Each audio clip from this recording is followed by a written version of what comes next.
Good morning to you all. So I hope, yes, I think some of you have already joined. So I will start. In the last class, we have discussed about these sections, and we started about the, uh, about the FIR, IIR filters.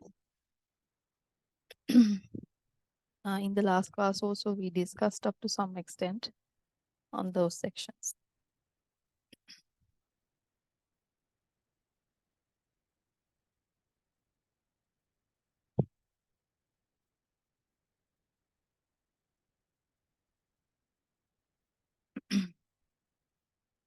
So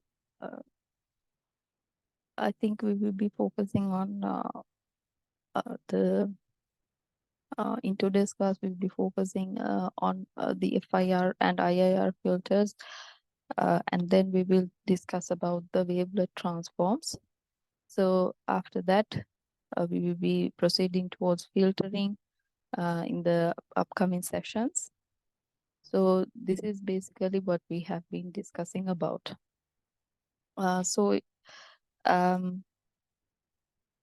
When we're discussing about the FIR, IIR filters, I think we discussed about some properties of those filters.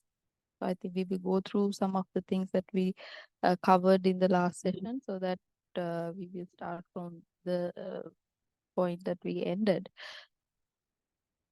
So in the first half, I discussed about the limitations of the Fourier transform in the last session. So in there, we discussed that the Fourier transform has some limitations where it is not able to identify sudden changes in the signals. So basically, this is important in case situations where you are like processing images, for example, or else signals which have sudden changes. So in images, you have like if you take a certain image, there is some contrast in some areas with the other areas.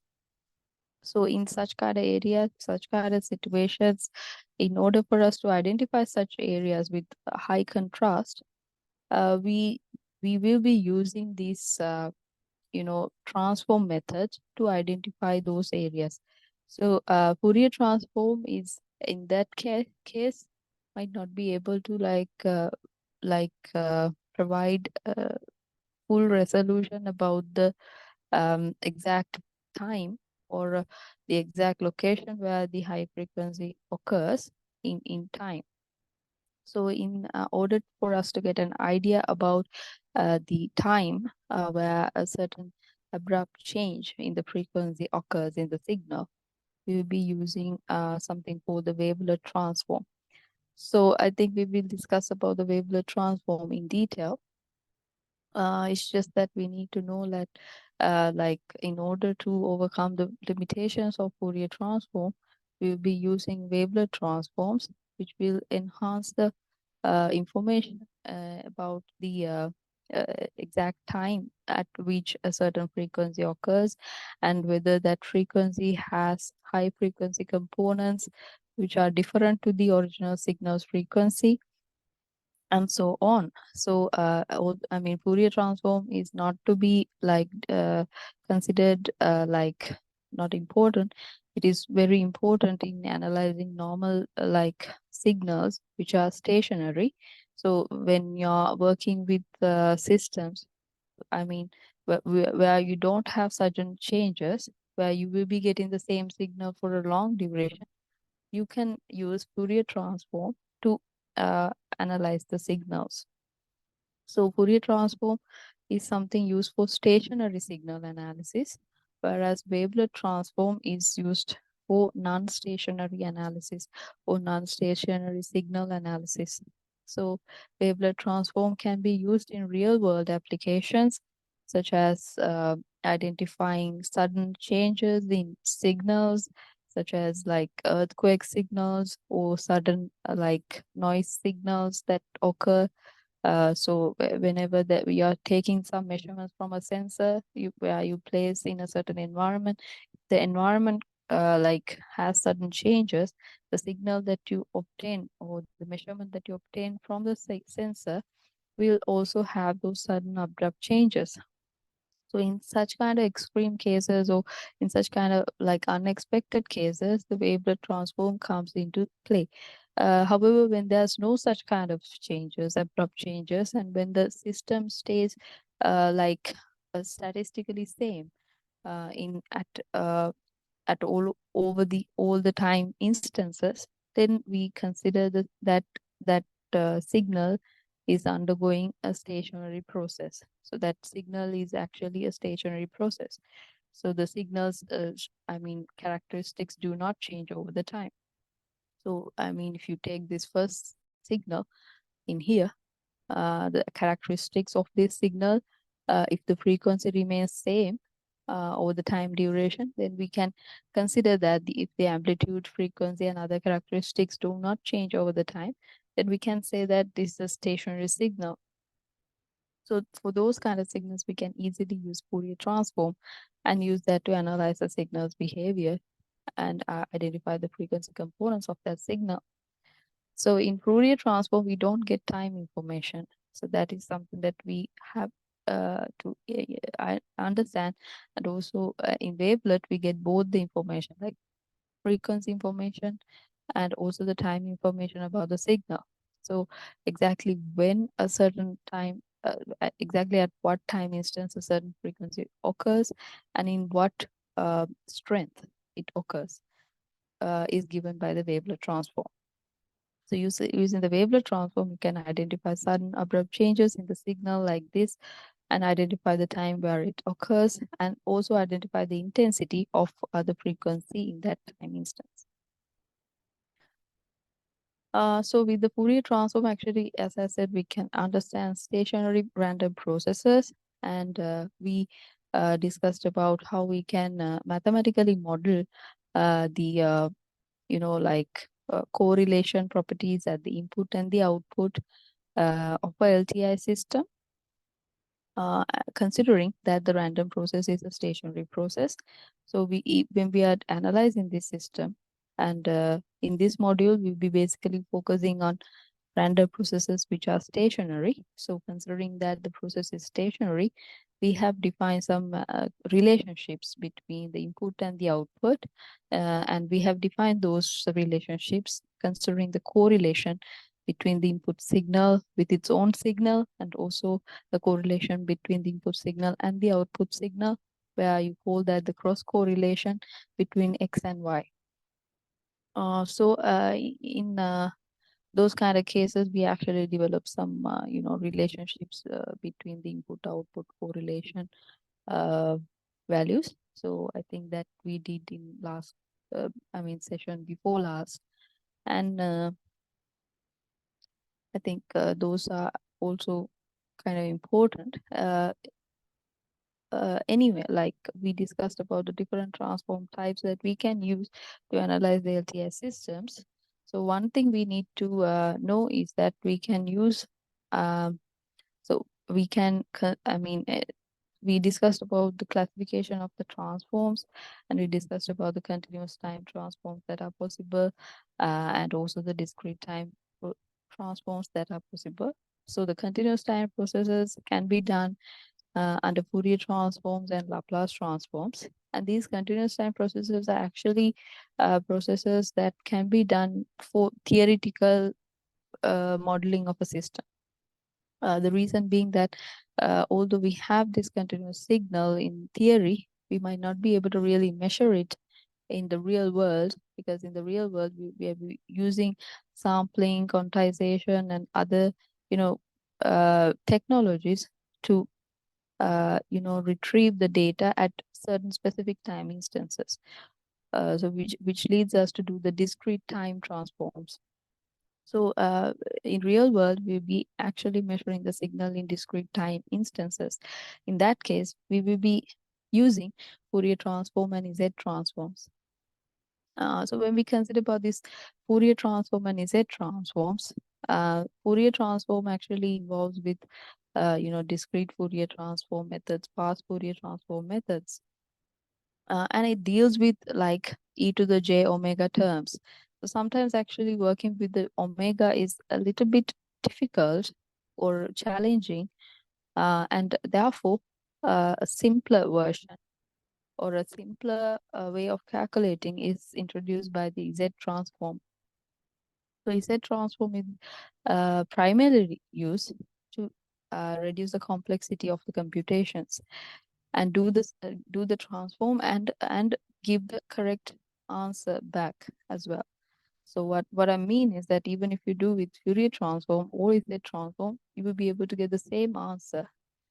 And when you're using Fourier transform, you will have to face some challenging situations when you're dealing with the e to the j omega terms in the expressions where you are calculating, for example, the output of LTI system. And then you have to go through with those terms like related to the omega or the frequency or related to the frequency of the system. Whereas when you're working with the Z transforms, you'll be working with these kind of terms where you have basically the input signal multiplied by a certain Z value to the power some coefficient. And there are other like possible ways that you can get the XZ, or the input signal in the Z domain. What we can consider here is that when you're using a Z transform, you have more simplicity in doing the calculations. Also, there's a Z transform table that you can refer when you want to take the inverse Z transform. So by doing so, you can actually obtain the same results as of doing as if you are doing the Fourier transform, and then obtain those results very in a simpler manner using Z transform. So because of that, Z transform is kind of popular when we are working with these input output systems, and then you try to find metrics such as correlation metrics and like um, covariance metrics and so on. So we will be using a lot of Z transform to find parameters of a certain system. Okay, so Z transform has its own importance as well, and it will be able to like identify oscillations in the signal, exponentials in the signal much more easily compared to other transforms. So that's also something that we can see. Anyway, like Z transform is popular as a transform method when we are dealing with these LTI systems and their characteristics. So I think we discussed a little bit about how we can relate the input output of a system using the Fourier domain or the frequency domain. So we can do that like this, where you equate the output of the system to the multiplication between the transfer function of the system and the input signal of the system. And also the power spectral density is related like this, where the output of the system's power, the power of the output system is equal to the magnitude squared of the transfer function into the input signals. Actually, this should be input signals power spectral density. So this is kind of the relationship with the power spectral densities between the input and output in the frequency domain. So most of the time, like using this Fourier domain analysis, we can only get the magnitude of this transfer function when we are doing Fourier transforms and inverse of Fourier transform.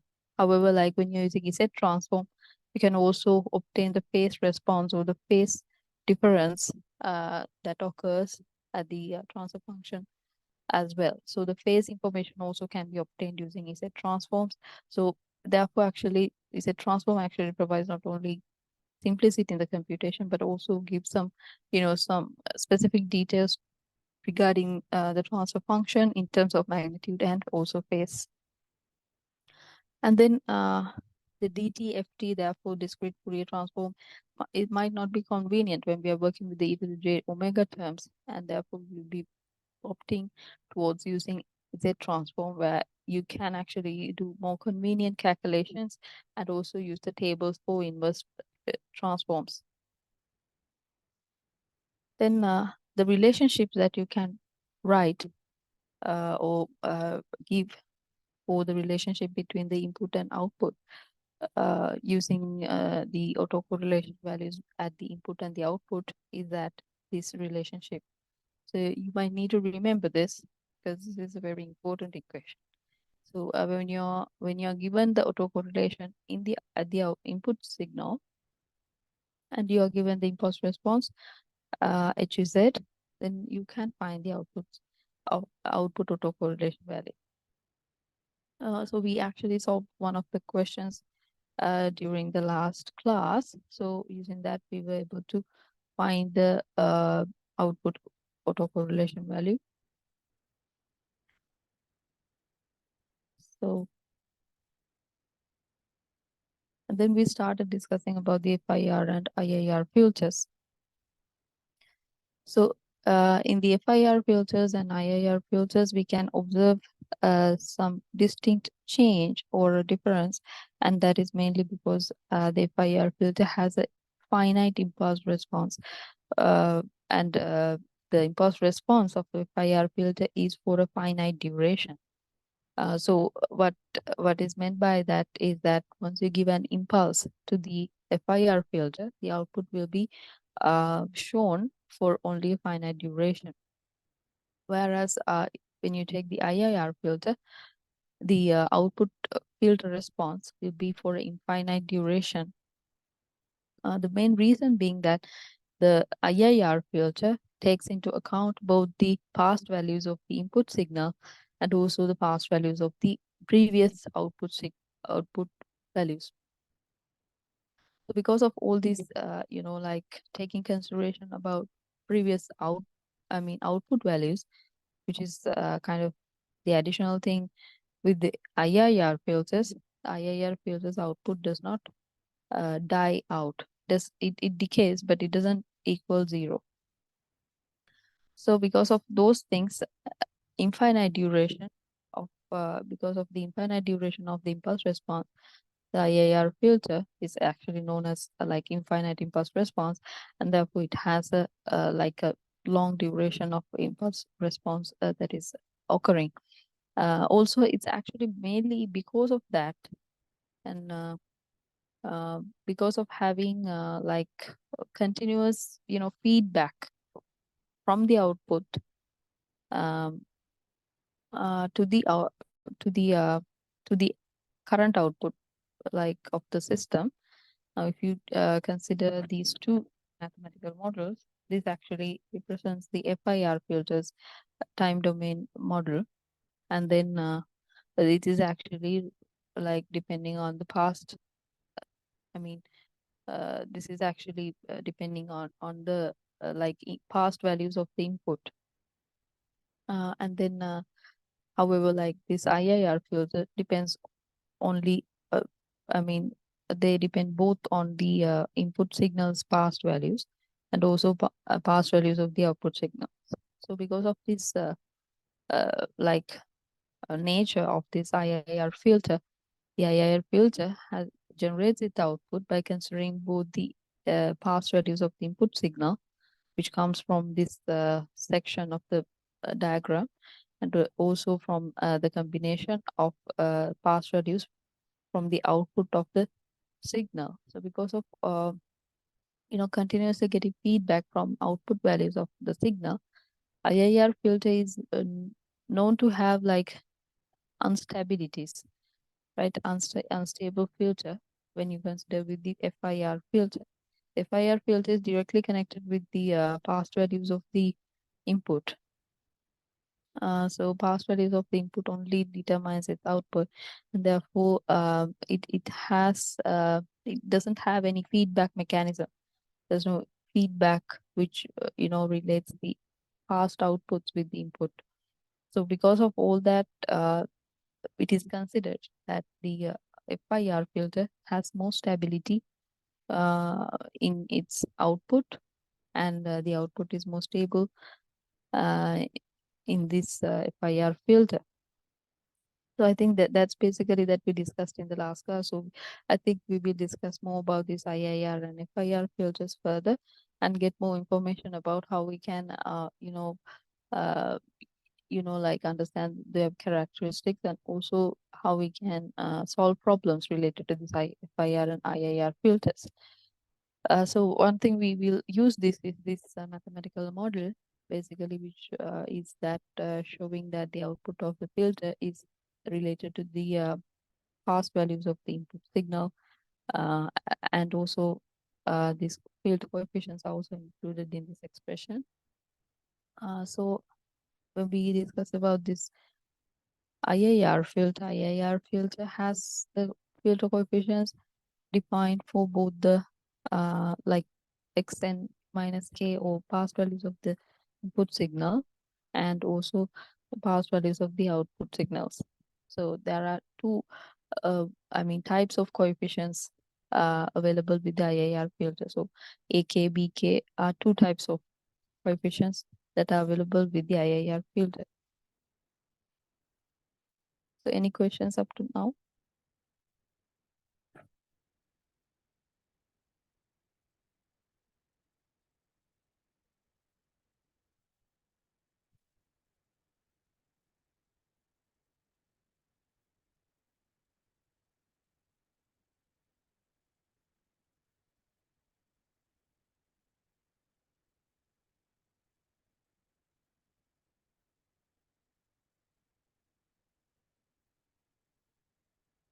So if you can remember, we also showed here that the output of the filter is actually a representation of the convolution between the impulse response and the input signal of the filter, right? So impulse response is actually the transfer function, right? So the transfer function and the input signals convolution gives the output, and that can be seen using this block diagram. So this block diagram actually shows an instance where we can do the convolution process.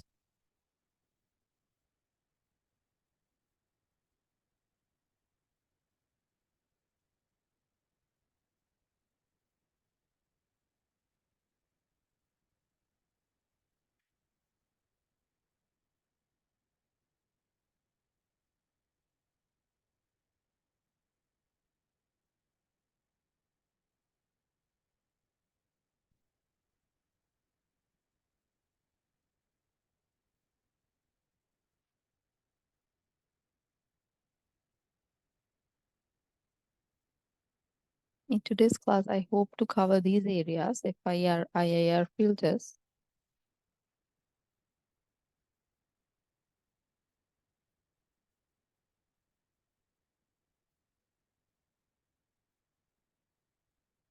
Then I'm going to show how we can use some Matlab simulations to depict their behavior.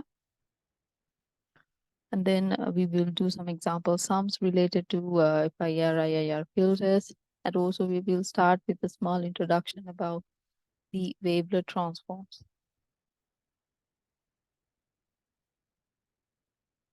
So in the next class, we hope to actually start with the filtering mechanisms or filtering concepts. So in here, we will be discussing about the Wiener filter and other adaptive filters, maybe Kalman filter, and so on. So we will be focusing mainly on the Wiener filter, and we will be discussing about that. Also, we will be discussing about the estimation methods that are important, such as MSC and MMSC estimation methods. I think we started, discussing about this in a little, for a small duration or for a very short time, we discussed about this MMSC estimation. However, we will discuss this in detail in the upcoming sessions, where you will have to use these estimation methods to recover the original signal once you receive some noise embedded signal. So I think after filtering processes, I will discuss about the estimation methods.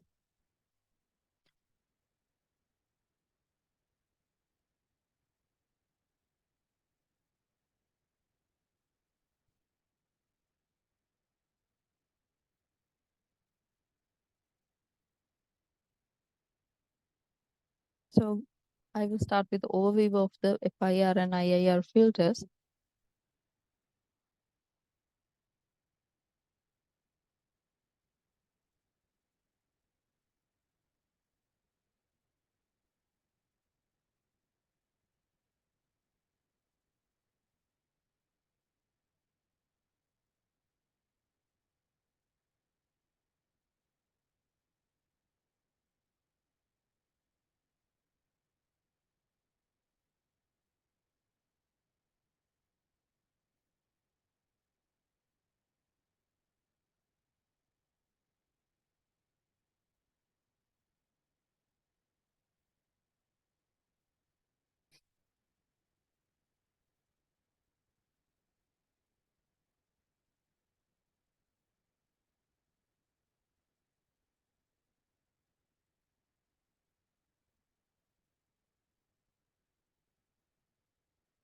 So in time domain, I will show the model.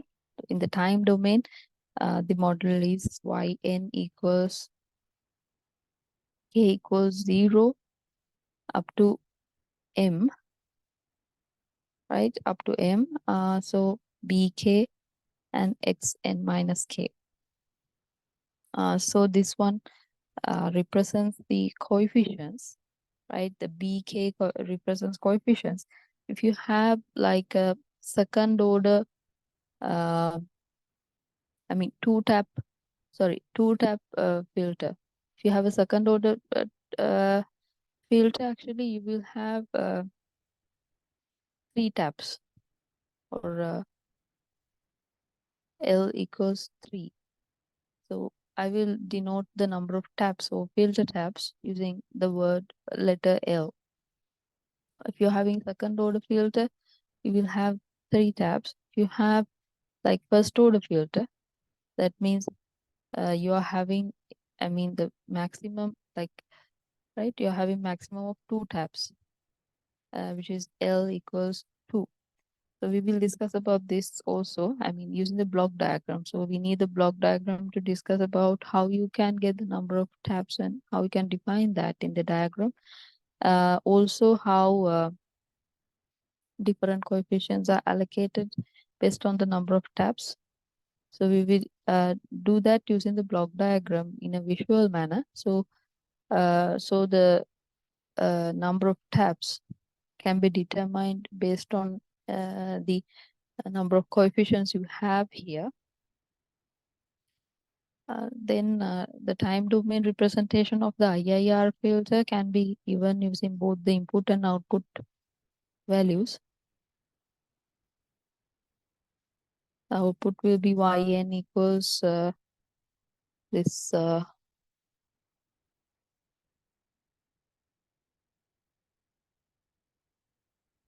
similar to this expression. I will write bk xn minus k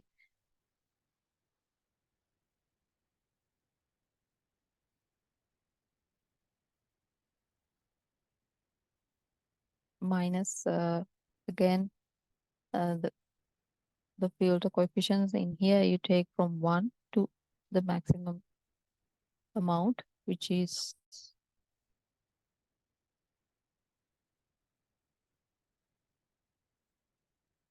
capital N in here. So based on the number of taps, it depends. So the capital N might not be similar to capital M, and you will be having the filter coefficients AK and Yn minus K. This is how it will be written in a mathematical sense. So the Y, this part constitute of the past output values, and Xn minus K represents the past input values. So now we are going to look at the Z domain representation of those filters. So you can denote that as YZ equals the summation from K equals 0 up to M BK into Z minus K. This is the Z domain representation of the FIR filter. So in here you will be having only Z term where Z minus K is taken. So I think we drew the block diagram. So this this expression is very similar to the block diagram's function. The block diagram has blocks of z minus k, right? It has blocks representing z minus k. So with that, we are generally writing this equation that represents the like sum of z minus k terms. In here, I will first write the z domain representation of the IIR field as well. So it will be equal to yz equals same as FIR, k equals 0 up to m, bk z minus k. The only difference in here is that we are actually, sorry, in here, actually, I'm actually writing the HZ of the filter or the response of the filter, which means that I'm going to represent the transfer function of the filter without considering the X terms. In here, I'm taking the input signal's impact on the output. In here, actually, I'm first writing only the impulse response of the filter, and then I can compute the output YZ by taking YZ equals HZ into XZ. So this will be computed afterwards. You know it is XZ, you can multiply this term with the HZ. HZ in this place can be denoted using this expression. So HZ can be denoted using this expression where you are only involved with the coefficients and also Z minus K terms. In here, in the IIR place also, same thing. So HZ can be represented as a combination of Z minus K terms, where you first have a summation from K equals 0 up to M, then minus, because you are taking the sorry, not minus. In here, actually, we are going to now, if you are having minus in the time domain, you need to take the minus into account, and in the Z domain, it's going to be equal to division. So this minus term in the time domain will be equivalent to division, and we will be considering the division and division by k equals 1 to n. The coefficients will be from ak z minus k. Okay, so I hope that's okay with you. So a naught is considered to equal to 1. A naught is considered equal to 1. A naught represents the first filter coefficient that represents that is actually the that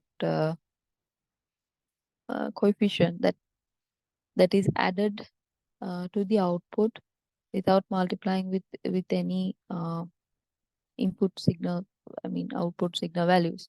So so this term HZ is equal to this fraction under the condition that A naught equals 1.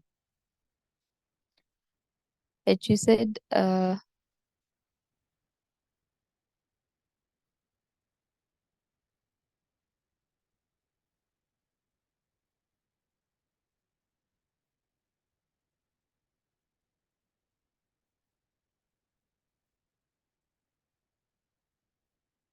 okay, HZ can be turned into the time domain version, and we can see that the time domain version can be written in different ways.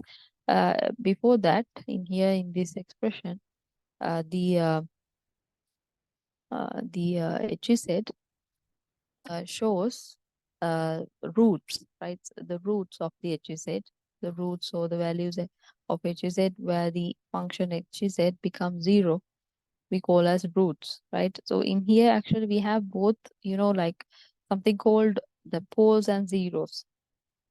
Have you heard about the poles and zeros of a function? When you're having like a function which is having this numerator and denominator, there could be instances where the the top numerator becomes um, becomes zero. The locations or the values of z that makes the top numerator function equal to zero, we call as zeros. So the roots in the numerator we call as zeros. Roots in the denominator we call as poles. So in here, when we look at these functions, we can actually convert this function into a different form. So we can convert the HZ into this form.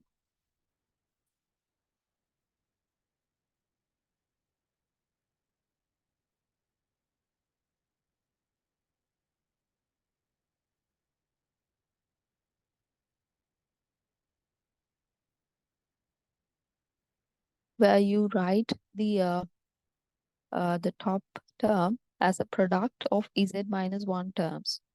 So this is actually a mathematical expression. So you can equate the top numerator to a product value from k equals 1 to m. So in here we are taking the product between like terms which are constituting only z minus 1 terms. In here you only have z minus 1. So using z minus 1, we can actually create different multiples of z minus k, right? We can create z minus k using products of z minus 1. I hope it's clear. So we can represent the numerator using a product of z minus 1 terms.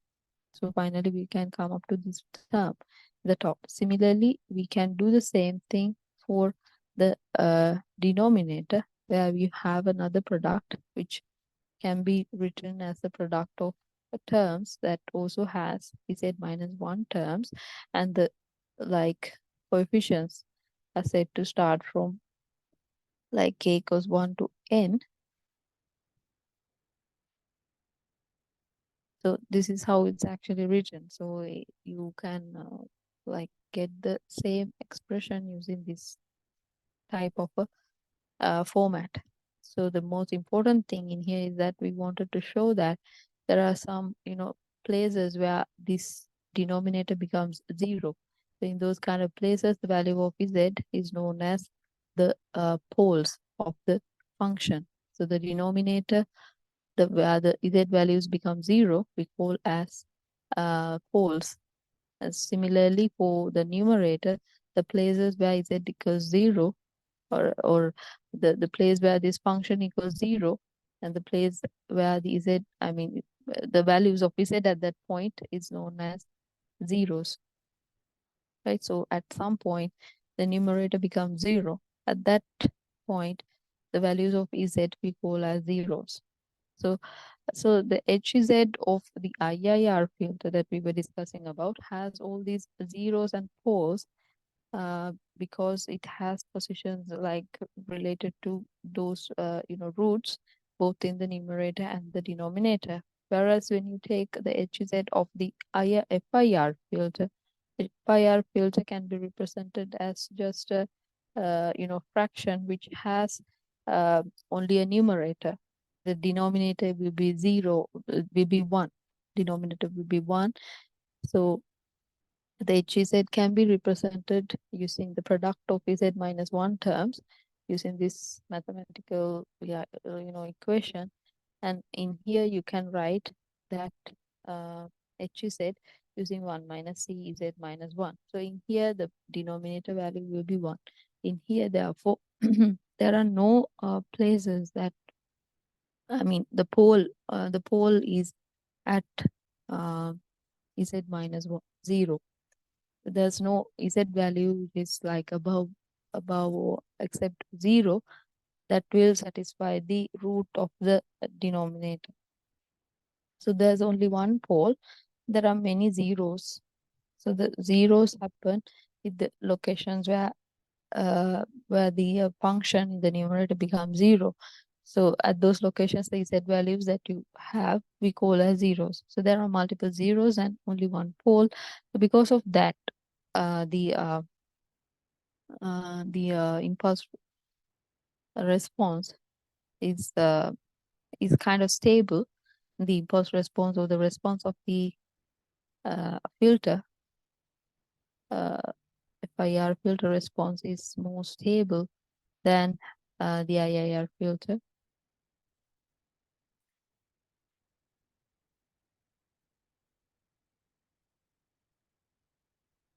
The IIR filter has both poles and zeros in multiple locations. Because of those reasons, it becomes more stable, unstable very easily. In here, the pole also occurs at Z equals 0, which is also a very kind of stable point in the system. Anyway, with regard to all that,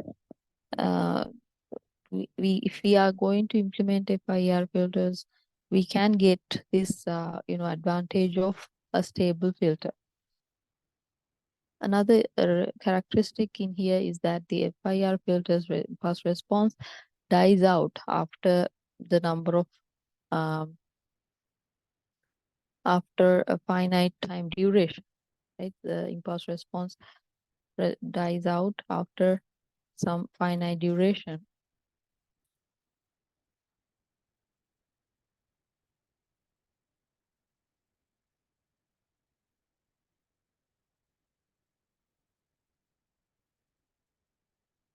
When we take the IIR impulse response, it does not decay, does not reach 0. It never goes to 0.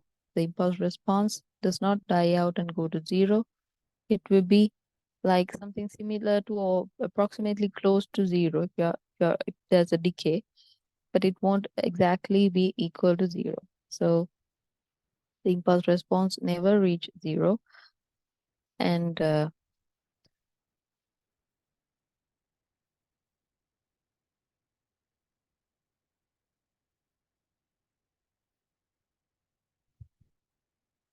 because of incorporating feedback in the mechanism, it has less stability in the output.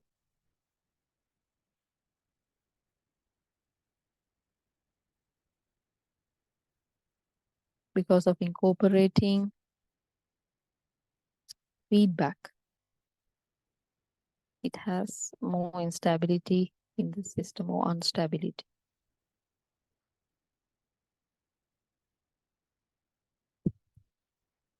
So the block diagrams that defining this FIR response is also very good to know, because I think that once you draw the block diagram, you can easily understand like what are the coefficients you have, what are the input signal components you are considering at a certain instance, and how the output is computed.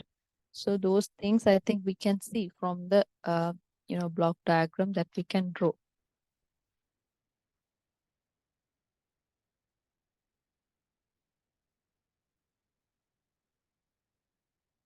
So the block diagram is something that you might have to draw when you're solving a question. So you have to consider a block diagram with Z blocks, Z minus 1 blocks. So Z minus 1 blocks, the number of the blocks will be determined by the number of taps of the filter. So you will have a filter with 2 taps.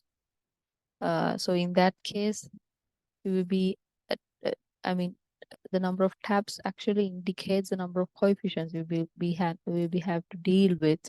So in that case, you will be having if you are having 2 taps, you will be having 2 coefficients. In that case, you have to draw only one Z minus 1 block. So what I mean here is that if you have only one Z minus 1 block, then you will be having to deal with 2 coefficients. 2 coefficients in here, where you will be multiplying the input signal with that coefficient. So if not F1, let's say, or A not A1, we can say as the filter coefficients, then those filter coefficients will be multiplied with the input signals um, versions, right? So in here, X naught is actually the delayed version of the input signal. at a certain time instance, which we can denote it as xn minus m. And here the x1 will be denoted as xn minus 1 plus 1, right? So, because it represents some, past signal, which is more recent than this first one.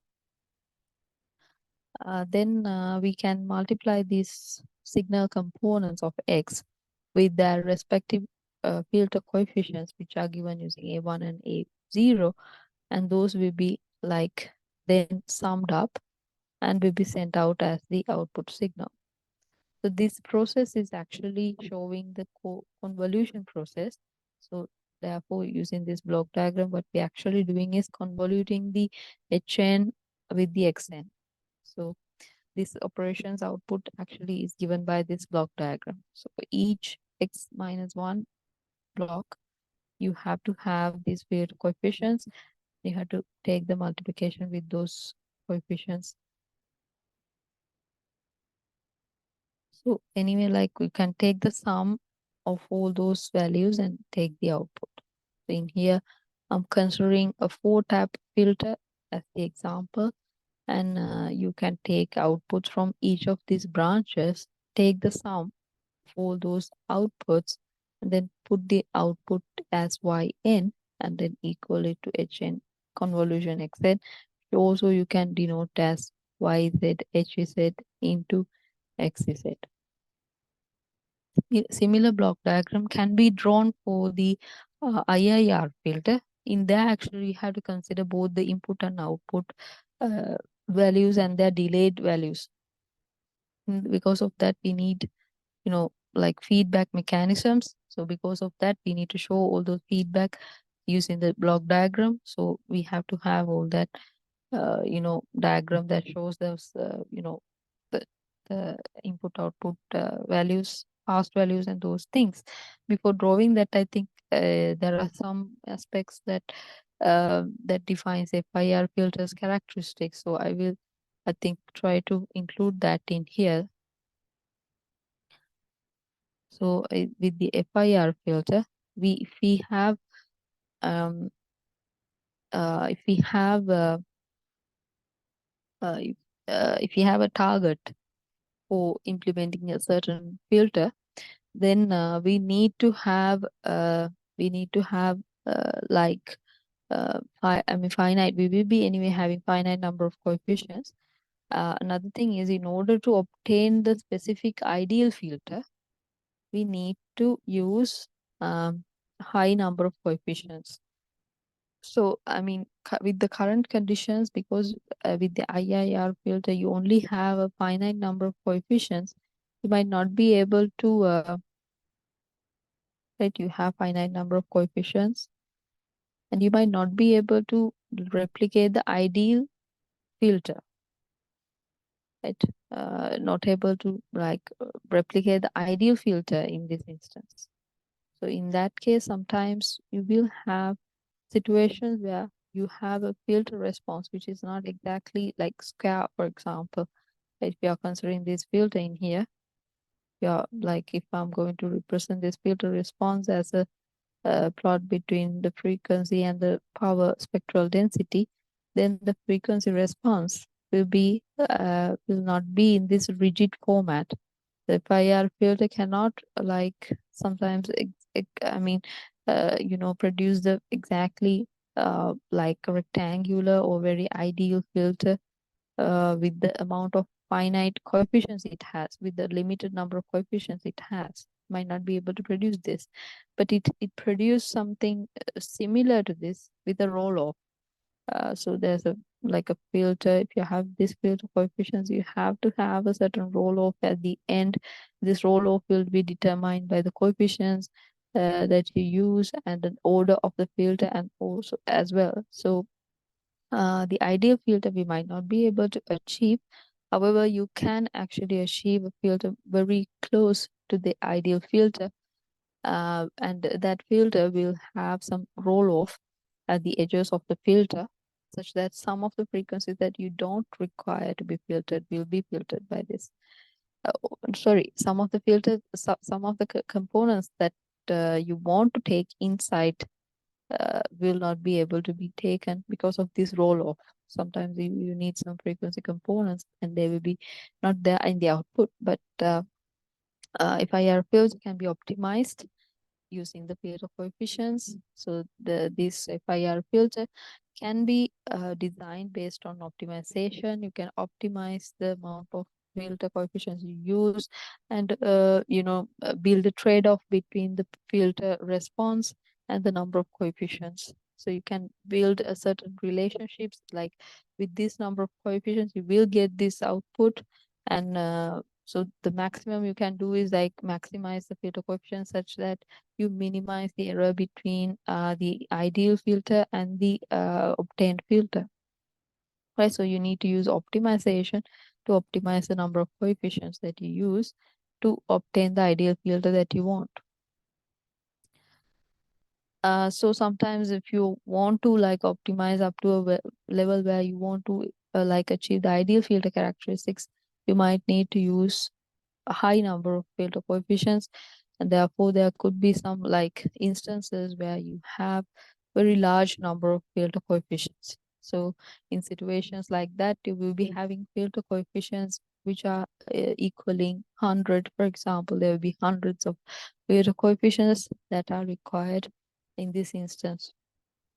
So because of all those things with the FIR filter, sometimes you will have high number of filter coefficients, which will be like m equals 0, sorry, 100, for example, right? High number of filter coefficients, which will be like something similar to m goes to 100.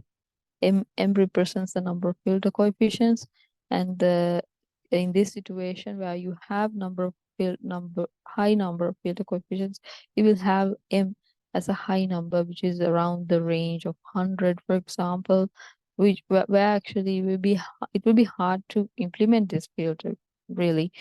But you need that kind of level of coefficients to obtain the filter response in the way you want.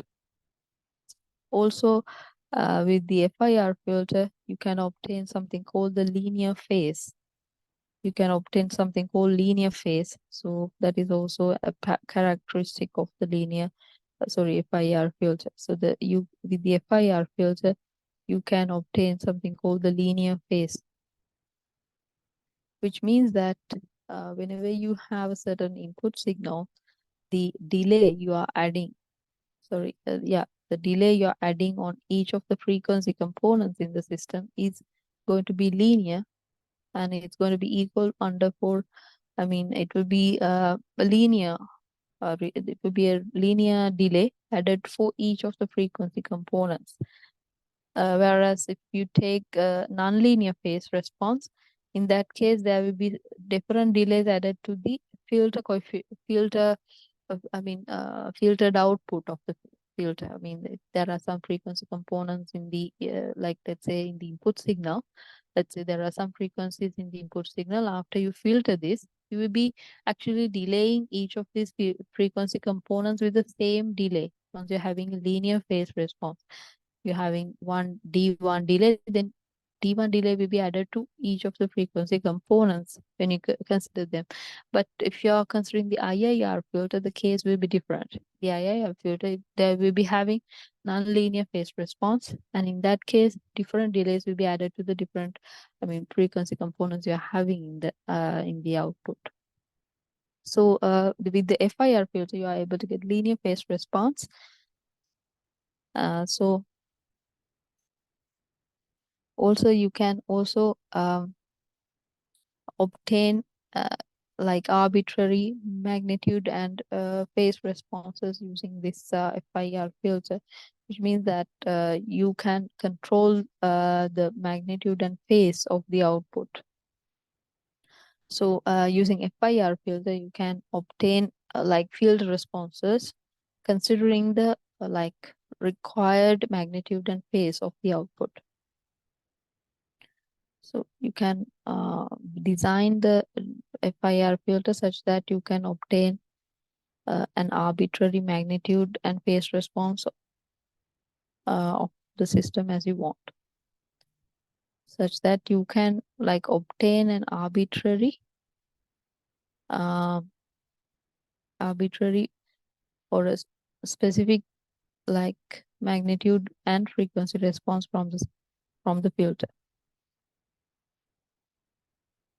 Magnitude and phase response from the filter.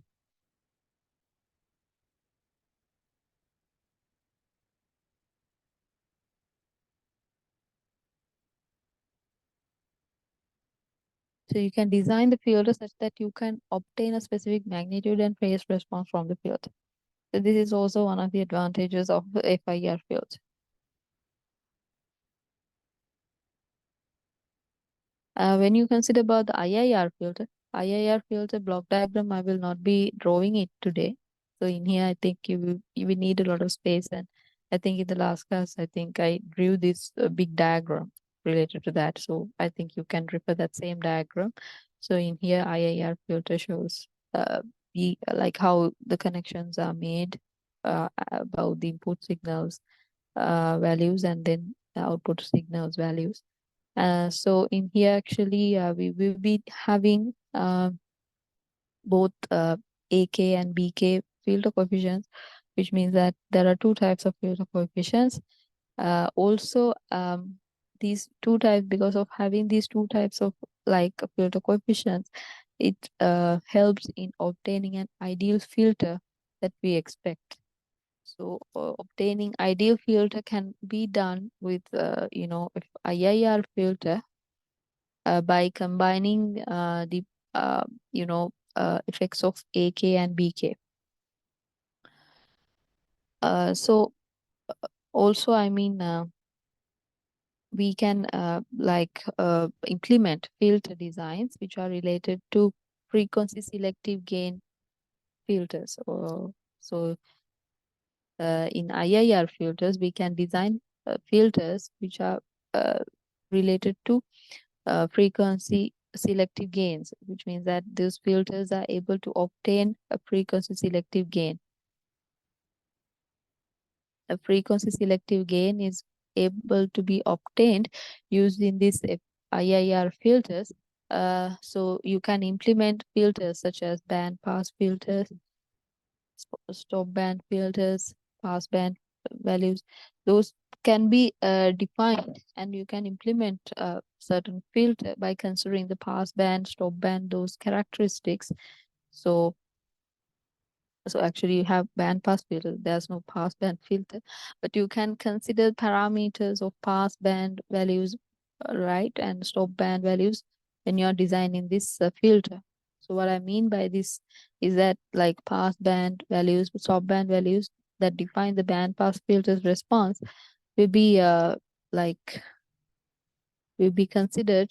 Like in here, we can consider the area where we are passing the filter uh, as maybe pass band frequency range, and then a stop band frequency range also you can define for this system. So if you have like a very rigid roll off, then you might have a very stop band, very small maybe stop band region, and then maybe you will have more stop band regions in this filter output.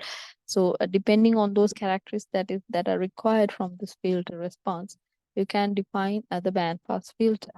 So you can consider the effects that you want in the frequency domain more when you are working with the IIR filter. So basically, band pass filters can be implemented with ideal characteristics, and also in here we can um, we can actually consider the frequency domain characteristics of the filter and focus on those performances more in the IIR filter. Whereas in the FIR filter, we focus more about the magnitude and phase response of the system. So whereas in IIR systems, we're focusing on the frequency response of the system, under what frequency the output comes and what is the output at that frequency and so on. So even, however, there are some limitations with the IIR filter, which is the fact that you have a nonlinear phase response. Right, nonlinear phase response. So in that case, we don't have any control over the delays added to each frequency components in the input signal. So nonlinear phase response is like they are in the IIR filter.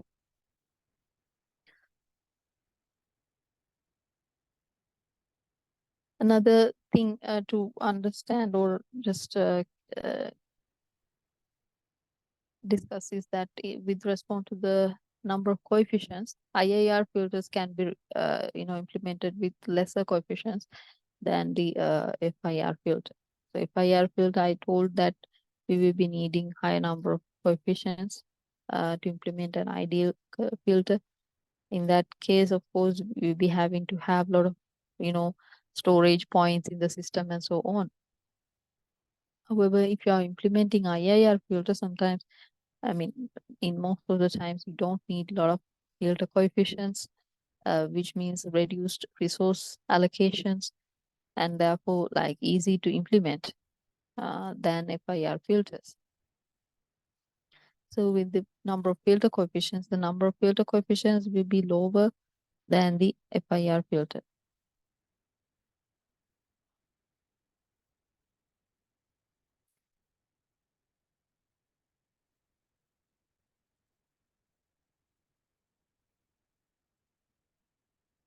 Number of filter coefficients which we give using M will be in the range M and N. It will be in the range of 8, 9, likewise a small value when you consider with 100, for example, 100,000 likewise. So this value will be lower than the FIR filter coefficients amount. So in the IIR filter, another factor is that it's not possible to control the phase. You can control or approximate the gain, but um, it's difficult to control the phase of the output using the filter. So in here, the phase uh, values, those cannot be controlled and cannot be um, found using FIR, IIR filter type. However, in the FIR or the finite impulse response method, you can control both the magnitude and the phase. So those are the some of the characteristics of the two filters. So another thing to understand in here in these block diagrams is that is Z minus one terms are actually representing some storage locations of the certain system that is using this filter. So in here, the Z minus one terms actually represent places where you will be storing the past values of the input signal, right? So these Z minus one terms actually represent some storage locations. So if you have these Z minus one terms, which means that it's actually storing some data regarding the past values of the X. Once that is processed, it will, shift that data maybe to, maybe it will erase that data and will be storing new data into its location.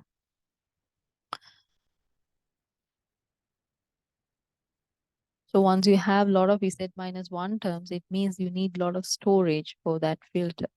So when we discussed about the FIR filter, we discussed that the amount of M is about 100, which means that the amount of Z minus 1 blocks will be about 99, for example.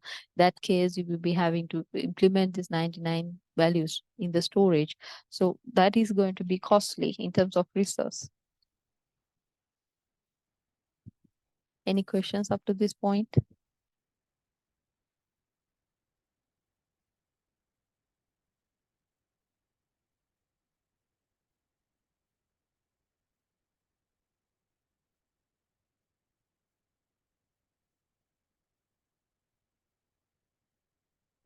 We don't have any questions, I think I will proceed and I will discuss about a Matlab simulation of the FIR IIR filters.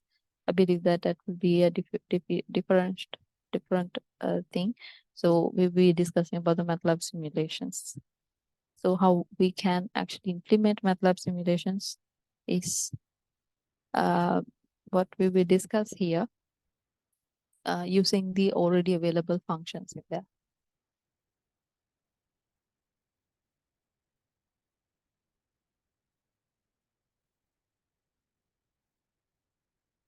So the implementation of a filter called notch filter is discussed in here. So a notch filter is a different type of filter that I mean, it's a specific filter that removes a certain single frequency out of the frequency components of a certain input signal. So if you have a certain signal and you want to remove a certain specific frequency from that signal, you will have to use something like notch filter.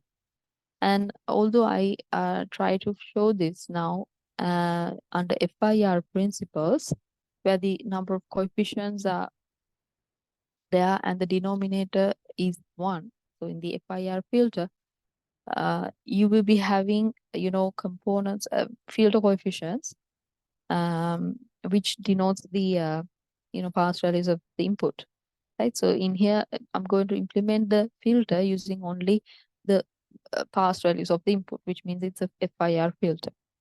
I hope it's clear to you in here. So in here, actually in the simulation, these are the coefficients that I will be using for the numerator and the denominator. The coefficients that I use for the numerator are given by this h variable. In the h variable, you have these values inside the brackets. The denominator, you have this coefficient which is equal to 1. So therefore, it means that there's no z minus 1 terms in the denominator. So this represents that this is FIR filter. Once you have that, you can, you know, show these values in a set plane or get those visual things. More importantly, I think we will go towards, I think we can evaluate this also. Once you,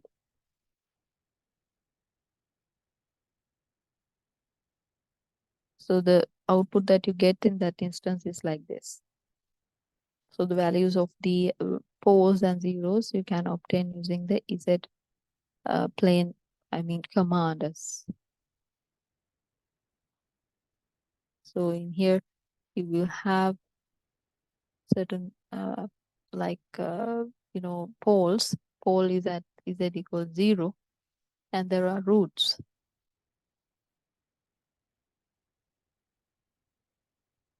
So those roots and poles will be shown.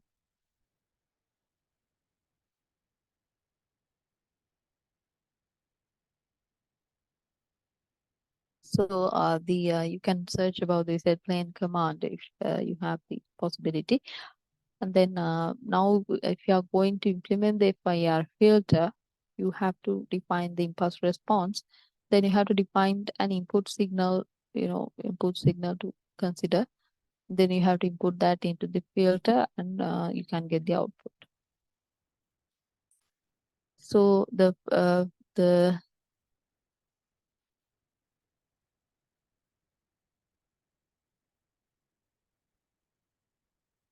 okay, so you are basically in here, we are defining a set of frequencies that we'll be analyzing, and then we are going to remove that frequency component of interest from the frequency components using this notch filter. So the notch filter will be added using two methods. You can do it under considering the omega domain, or uh, you will be able to denote the z using e to the j omega term. Then using that you can denote the response of the system, which is transfer function of the system. Using that you can define the transfer function of the filter, and then you can define the output of the filter. That is what is done in here. I think so in the first part you can get this as the filter output. So this will be something that you will be getting once you are doing the simulation in the e to the j omega domain, right? So if you use those function terms, you can use this one. Also, you can get the same output if you're using Z transform.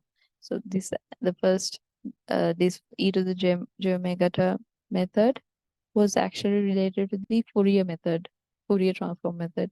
In here, in the second method, we have another method of implementing the same filter. It will give the same output and will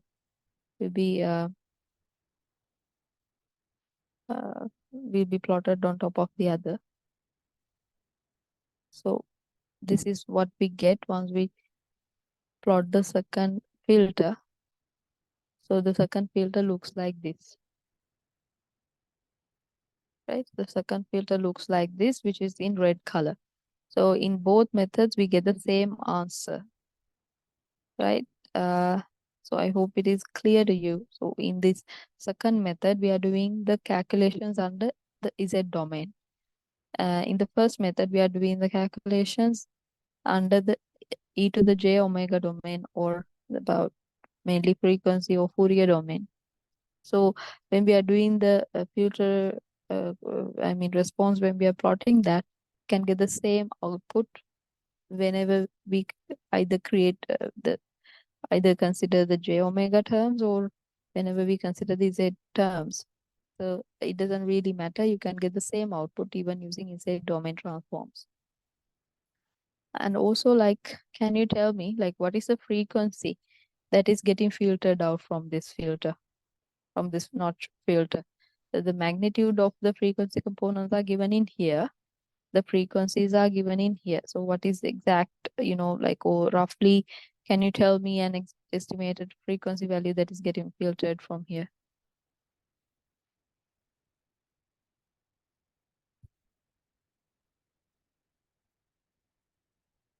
Seven point four kilohertz. 7,400. Yes, 7.4 kilohertz.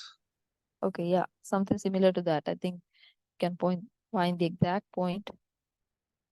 Yeah, about 7,344 frequency. So in that point, we have this, like, frequency magnitude going to 0, right? About it's reaching minus 120 dB, which means the power of that frequency component reaches very low value. So it means that this frequency component is getting removed from the output, from the input. So your correct answer, you have given this answer correctly, and this frequency is the one that is getting removed, because it it's so once you take the filter response, the this component is not available in this plot.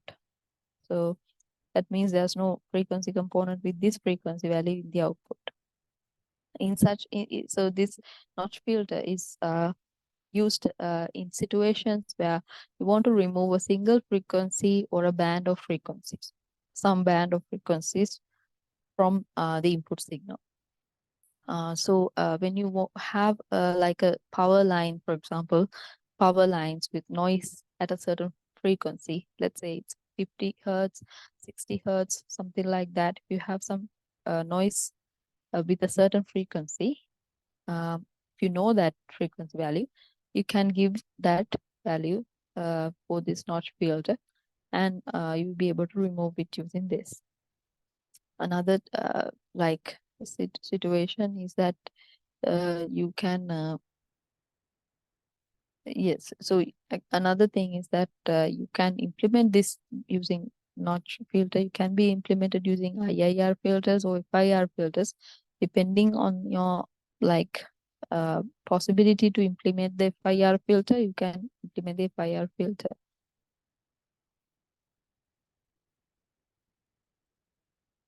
Then we will look at the IIR filter. IIR filter is a representation of IIR filter is a implementation of um, a filter considering both the past values of the input signal and the past values of the output signal.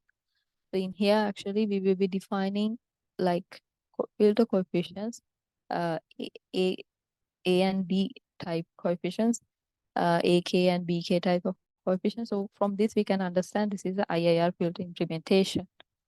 In the earlier case, we had coefficients only for the numerator, which was given using this H variable. So in the denominator, there were no like coefficients related to the function, whereas in the IIR filter case, you will be having some specific coefficients which are related to the past output values. So by considering those coefficients, we can develop the IIR filter.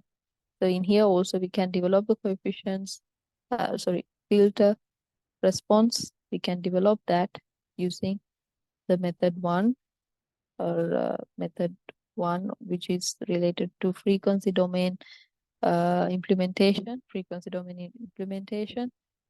and also it can be implemented using the Z domain. So we can plot the frequency domain or a Fourier domain phase response. So I will be removing this. So, we can obtain a plot like this. So this is the IIR filter response, and this is another situation that we are considering. We are considering another situation where we have filter coefficients A0, A1 at certain time, certain values, and then B0 at a certain value. So based on those filter coefficients, the magnitude of the frequency behaves like this. In here, can you tell me like at in what range of frequencies you have the stop band of the filter?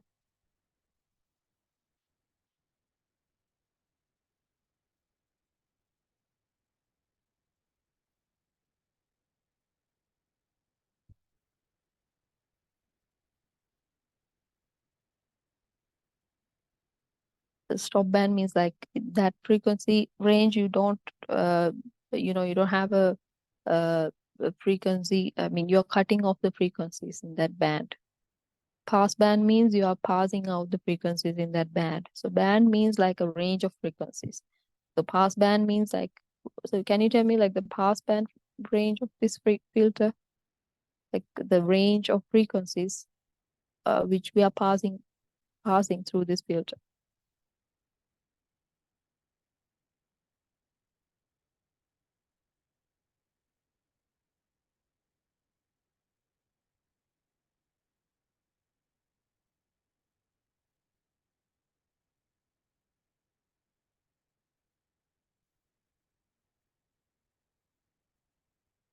Anyone?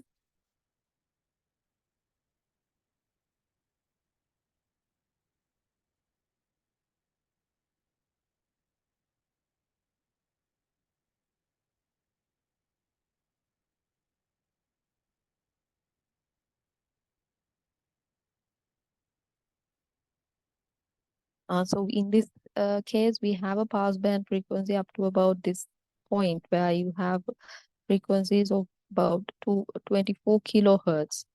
So from 0 up to 24 kilohertz, frequency components are passed, and rest of the frequency components from 24 kilohertz up to about 25 kilohertz, the frequencies are attenuated or stopped.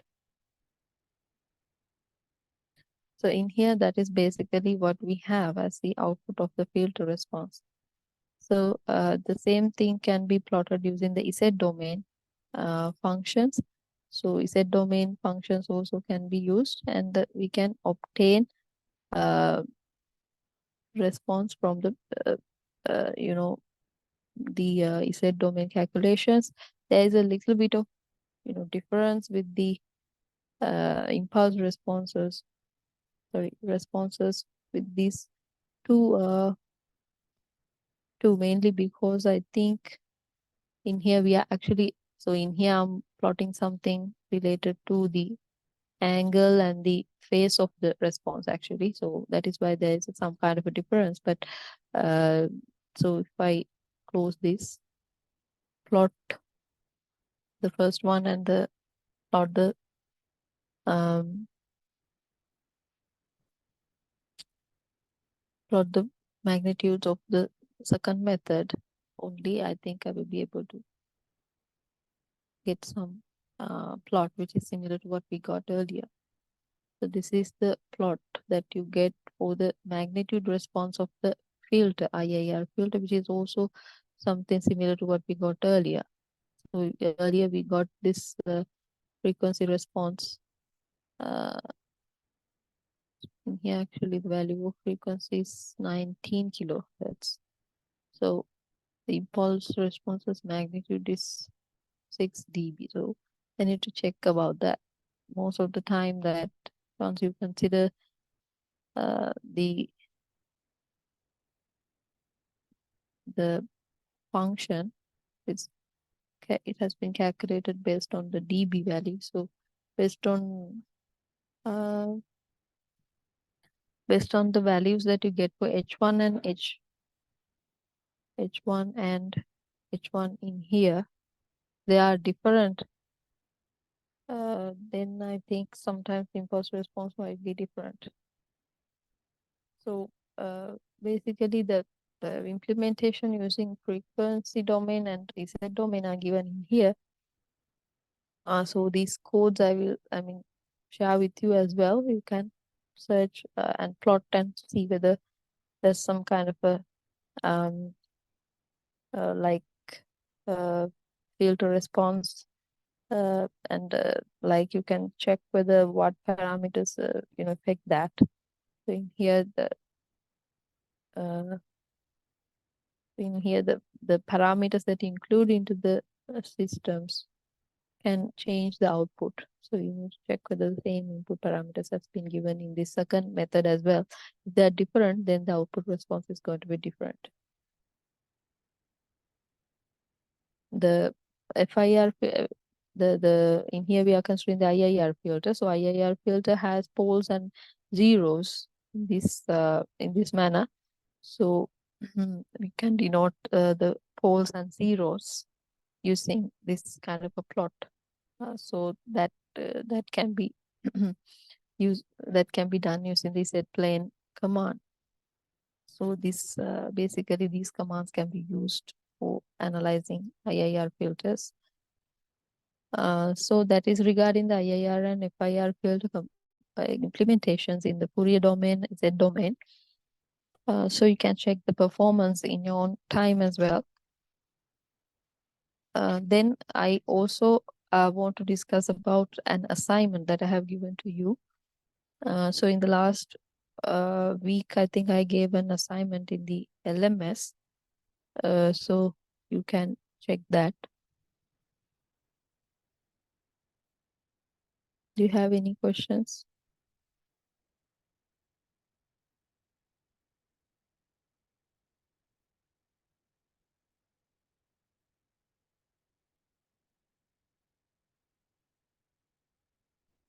I'm hoping to give like assignment up to 4, right? So I have given assignment number 3 and assignment number 4. With that, I'm going to close the assignment that I'm giving for this module. The deadline that I have given is February 22nd. So by this time, I would like to get the assignments. So the assignments are given in these instruction sheets, and the descriptions, I mean, detailed instructions are inside the sheet. So you can refer those. So when you're preparing the report, you can, I mean, prepare it, the template of the report, you can consider like a technical report template that you can find which is suitable, and then you can use that to submit. So in here, you need to include these sections. So theory that you use to, do the simulations, the procedure of like uh, implementing the uh, system in maybe Matlab, right? And in the procedure, you can mention like the parameters that you used for the simulation. Then you can mention the results you got, and then you have to do the discussion part. This is the most important part for me, actually. I think the results and the discussion are the important parts, because I want you to explain the results that you got in a scientific manner. You need to explain like why this happens and what is the exact reason for this output to come. And then references you can include, and then you can add a small table including the details of the attached MATLAB files. So MATLAB files you need to attach as like the ones that you have done to implement the task, and then you have to just, I mean, you're attaching those files, but you need to give some information about those MATLAB files as a table in the report. You can give the summary of the MATLAB files information in the report. So I hope it's clear to you. Any questions?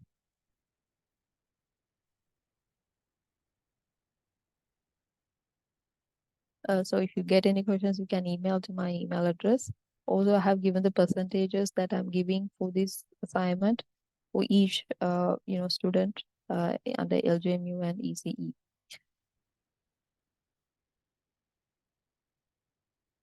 So with that, I think the assignments for this module will end with that. So there are 4 assignments.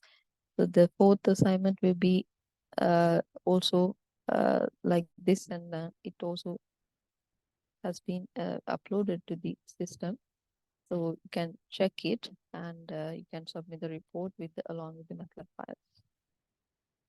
So that's about it with regard to the assignments. So the assignments I have given for this module, that's all.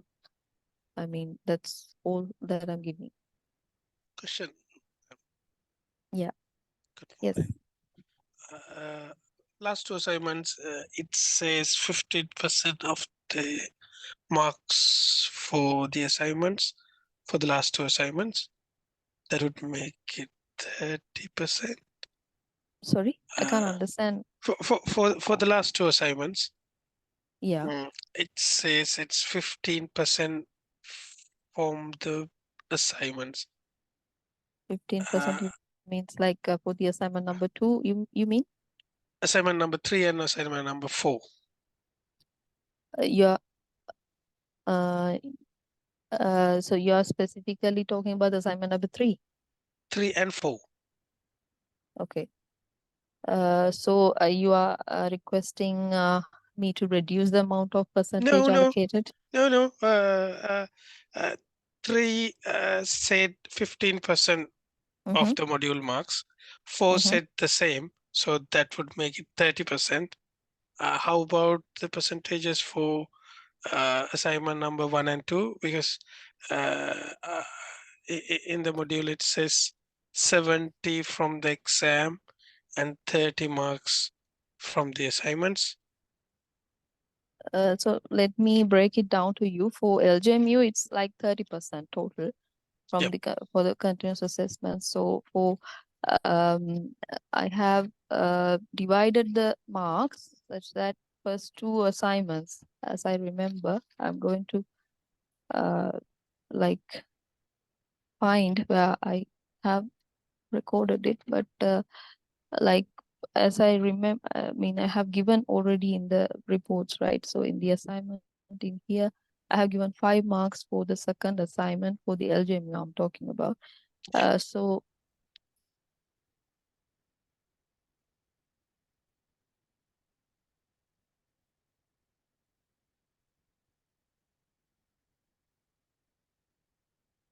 there's 15% from this third.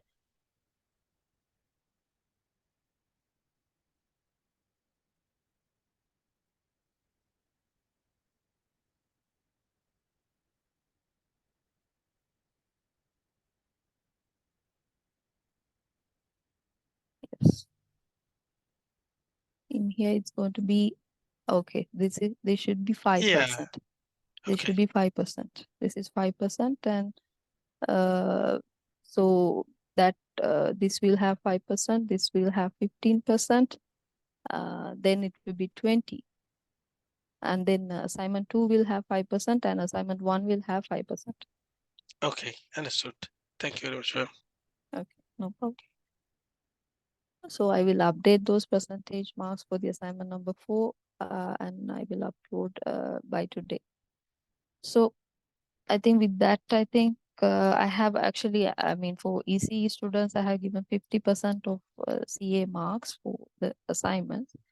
And so the 50% will be allocated from the assignments for your final grade.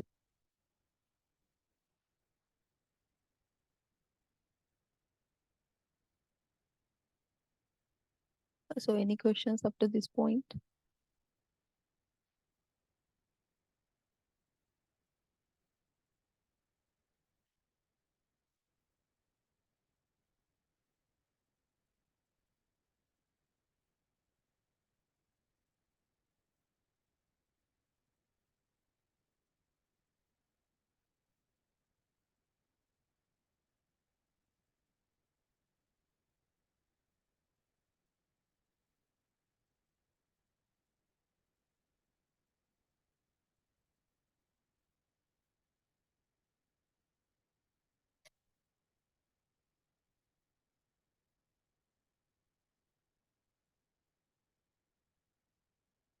I will upload the like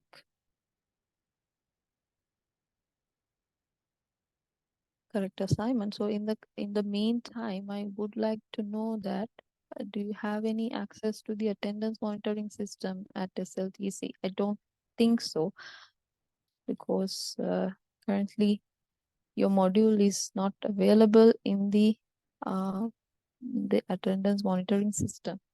No, we do not have access. I haven't Okay. seen it. Yeah, no. We So do okay. have the access for library and other things, but not the attendance. Yeah, okay. So I thank you, and I just want to get your attendance from today onwards. So we have been asked to collect attendance from the students. So, uh, like, is it okay? Like, what would be the most convenient method to collect your attendance? Maybe you can fill out a Google form that I share with you, and then you can fill your name and your details in there. I think, is it okay with you regarding attendance monitoring? Yes, ma'am. Okay, I will share a Google form with you. So before that, I will give you a small assignment. Sorry, some. Then you can try that. In the meantime, I will provide the Google form. So I will share the like a sample sum for you to try, and then you can try that. So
Question, ma'am.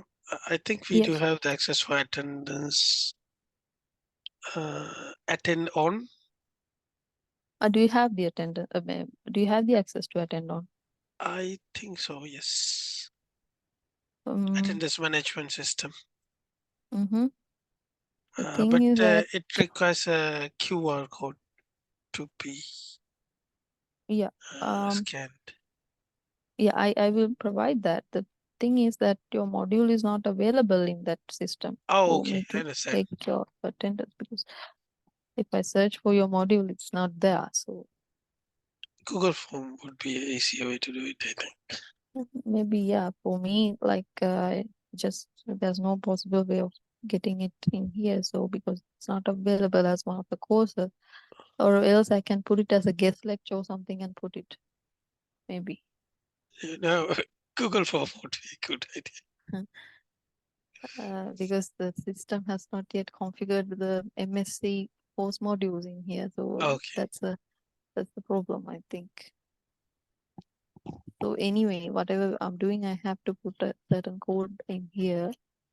I will try to ask about this. They have only considered the bachelor programs for all these things. So you have the access to this, but your modules are not in here. So I don't know why. What's the problem? What's the use of getting access to this? Because there's no way of recording your attendance. So I think I don't know. Like there's no point in that, I feel. So I will provide you with the, yeah, I will. So that's it about that. Mm.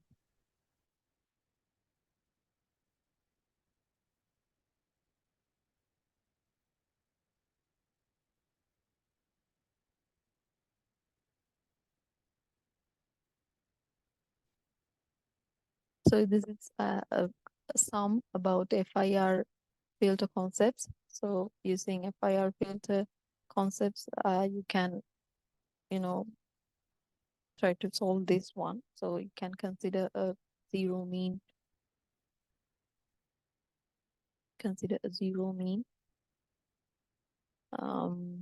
wide random process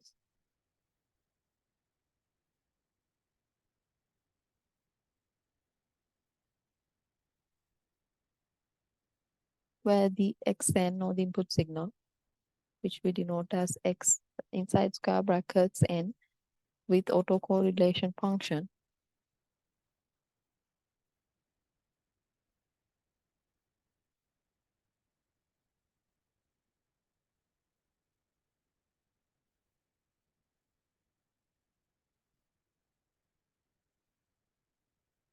which I denote using R. R is used in here. This is not gamma, just R. So normally we use R for autocorrelation, gamma for autocorrelation or correlation. We are using R, and then gamma for covariance. So some like terms, or like some sample, like definitions, standard, the symbols are there that are defined for certain metrics. So maybe sometimes you will see sometimes that there are some expressions which are similar to autocorrelation, but actually they are representing covariance. So in here, this is autocorrelation at the input x, and that is equal to the sigma squared of delta m. So in here, it should be m, which denotes certain, like delay, or what do you call this? Tau value, right? A certain tau value that you consider at a certain, you consider certain tau value between 2 points to calculate the autocorrelation between those 2 points in that signal. So that L represents that tau value. So this process, or the input signal, is going to go through a filter. They are going to get an output yn. So this the first part is about filtering, and you have to filter. You have to filter under a certain given filter coefficients.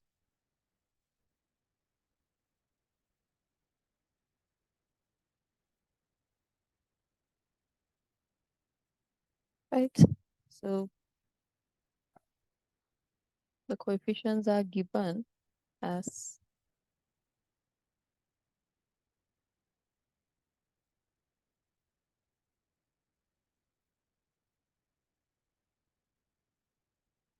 the process is filtered under a two-tap FIR filter,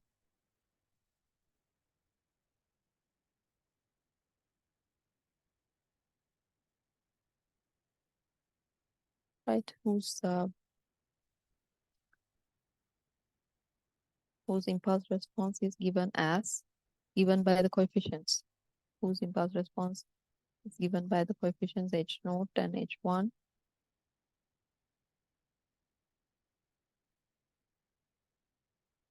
H0 and H1.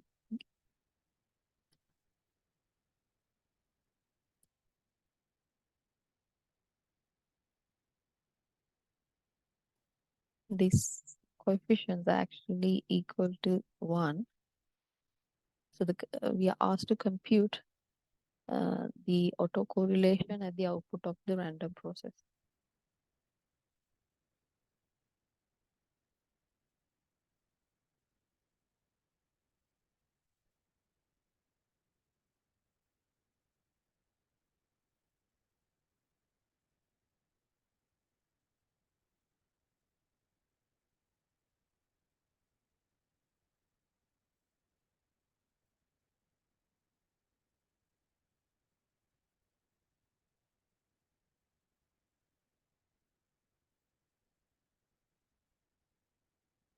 So this is the question. So this the autocorrelation value should be found for the time instances where the time is n equals -3 up to n equals 3.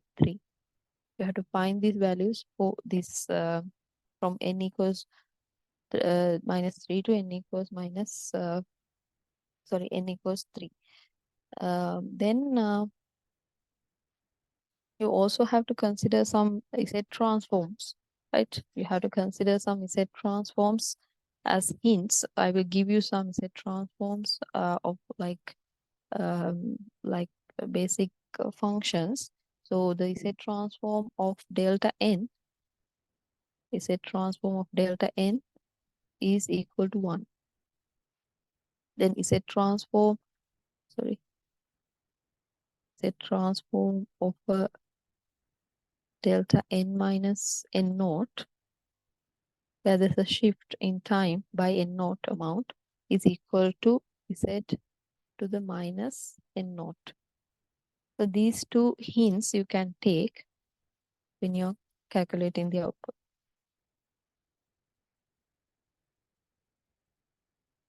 So you can try to note this down and try to solve this problem. It is not clear to you, let me know. I will try to make it better. So right.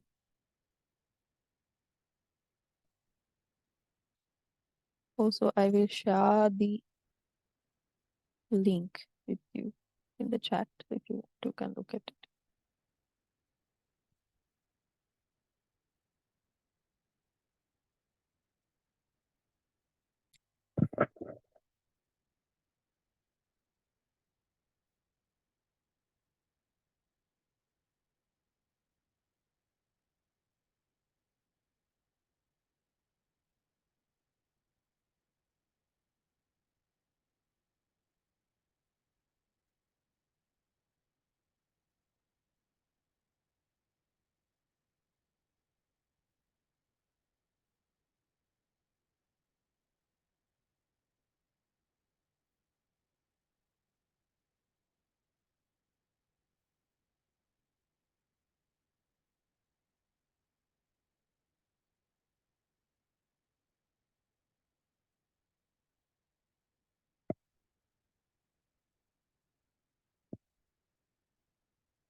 have given a Google form in the chat.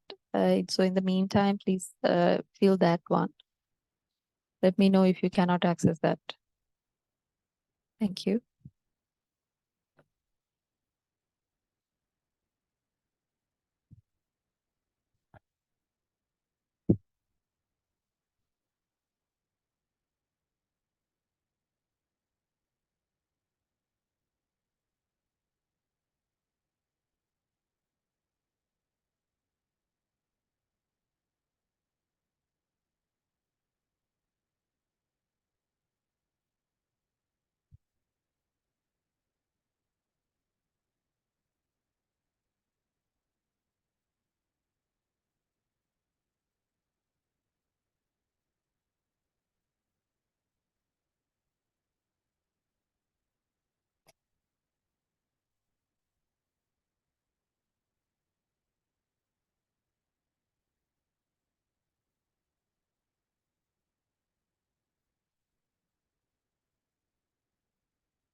So I think you must have wrote down all this sum by now. I think I will explain the solution. Before that, I will show that I have done the changes in the assignment 4. I have uploaded the updated version. There I have put the percentages like this: 5% of the total module marks for JMU and 10% for the ECE under assignment number 4. So that has been updated. So that's all regarding that. So after that, now I want to discuss about the sample sum. So sample sum, I will discuss, and also please mark your attendance in the Google form.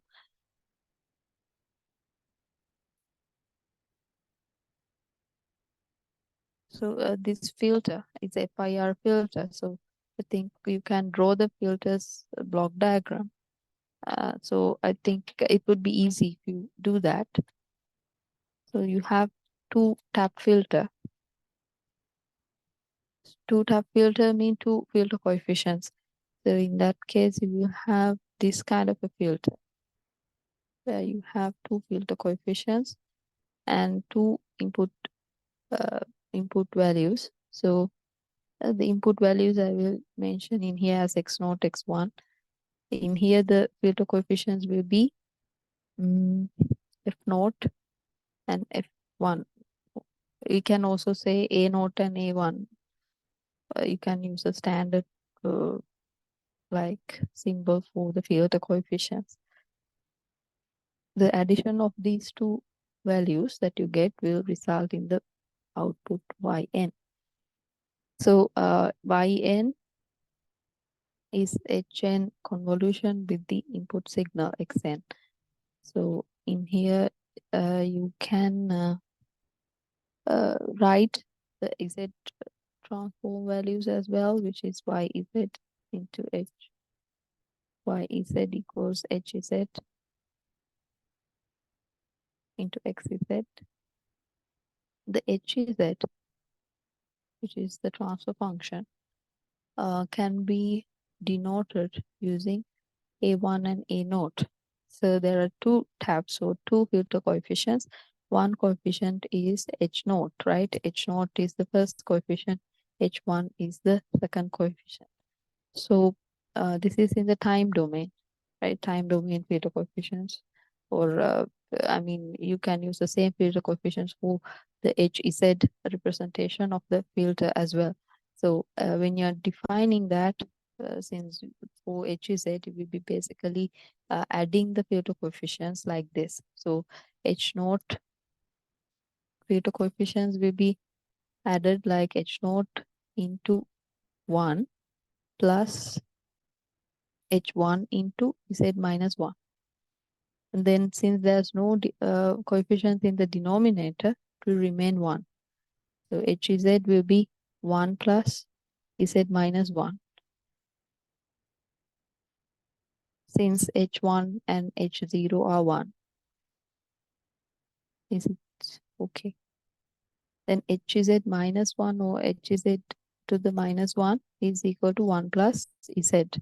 Once you substitute Z inverse into this Z to the minus 1 in the Hz, you will be able to get the Hz minus 1 as 1 plus Z. So since we know that the output autocorrelation value is equal to the equation of RYZ that we discussed in the last class, HZ into HZ inverse and RX Z. So this represents the output autocorrelation. So this represents the input autocorrelation. So in the sum we have been given as X Rx value equal to sigma squared delta L. In there we can convert this into Z domain where Rx Z is equal to the sigma squared. So using these values you can find Ryz. Ryz is equal to Hz, which is 1 plus Z minus 1 divided by 1 plus, multiplied by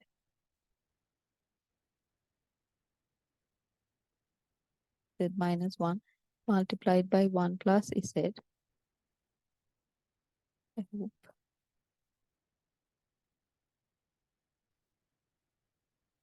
Into sigma squared. This one you can simplify further as 1 plus Z minus 1 plus 1 plus again Z. Then you can write it as 2 plus Z minus 1 into sigma squared. So we have been given some hints. So using the hints, we can take the Z inverse transform.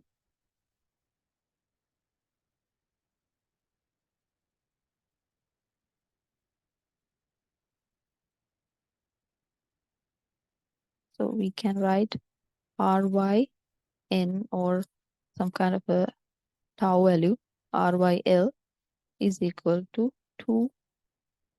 In here now 2 is a constant value. Sigma is squared is also a constant fixed value. And therefore we can take that 2 sigma squared and delta n in here, because for a constant value 1 or something you can get the inverse as delta n.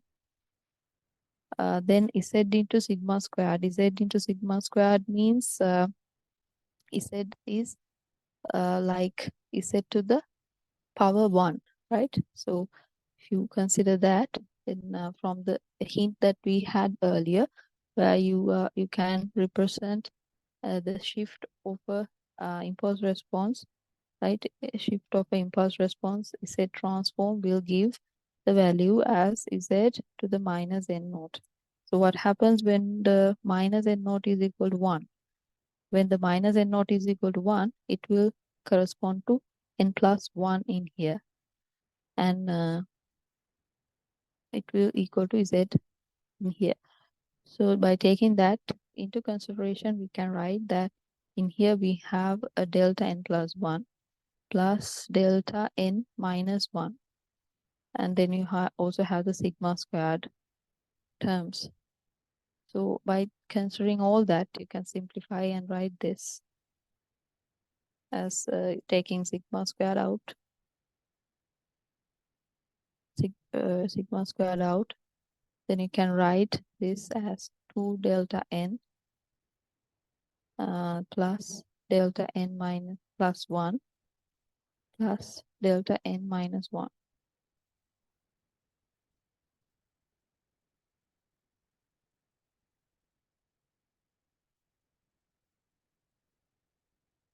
So this is the like, sorry, in here I have to put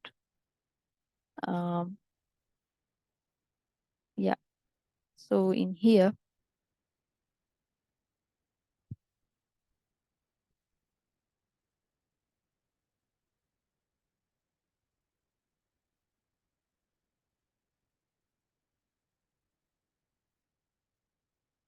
I have to put this as n in here.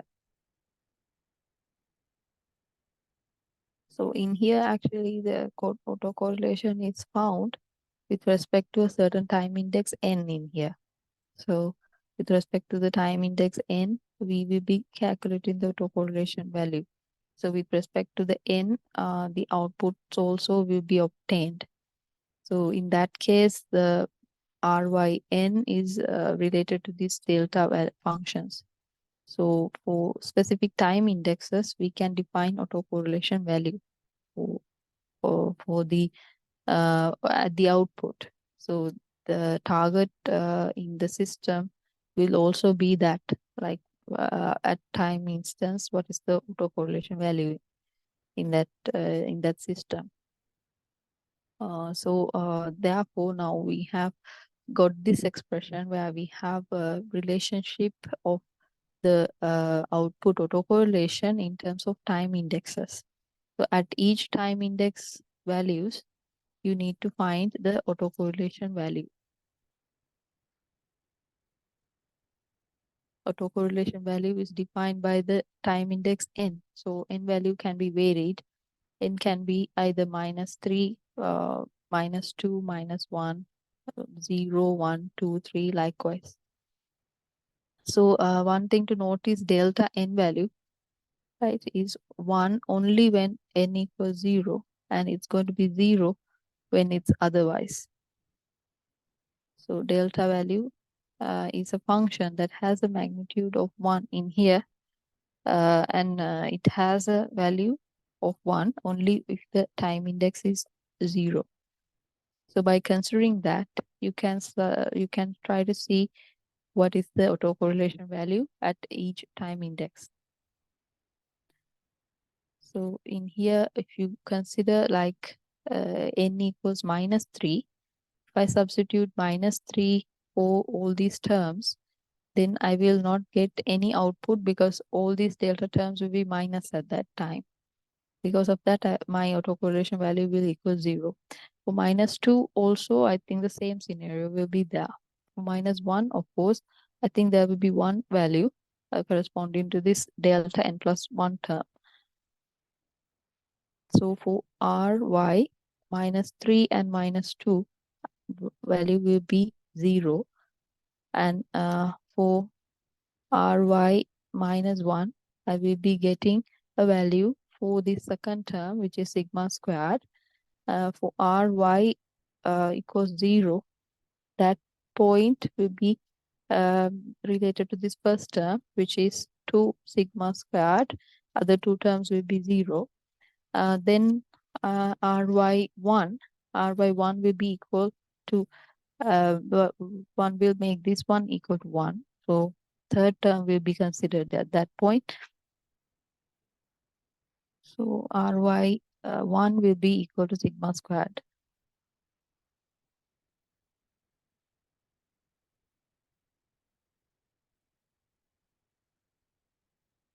Equal to sigma squared. Ry2 will be 0 in here, 2 will make it 0 in here, 2 will make it 0 in here. So 3 also, once you substitute, it will also be equal to 0. So because of that, Ry2 and Ry3 will again be equal to 0. So there is some kind of symmetry around the n equals 0 point for these output correlation values. Anyway, these are the output autocorrelation values that you can obtain for each of the time indices. So any questions?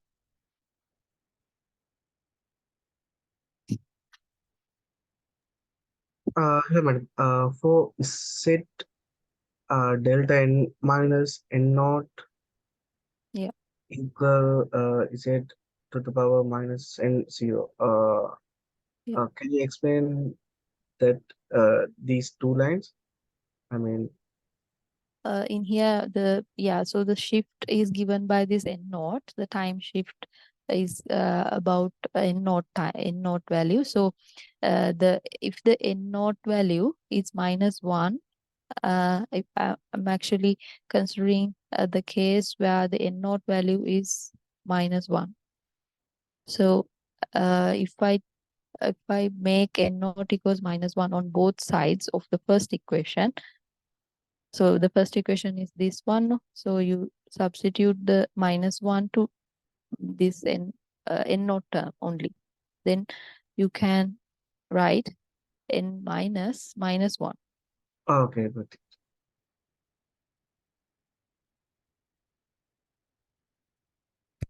So likewise, so thank you for the question. I think that's a good question.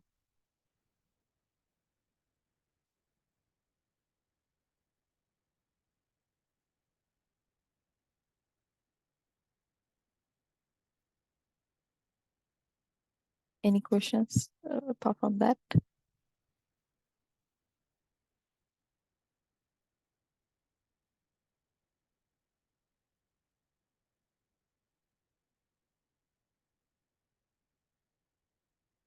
I will move on to the next session about the Wavelet transforms.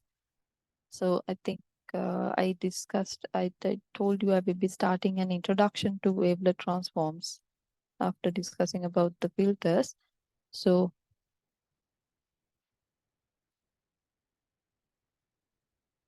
I think I have written this in the previous lecture note.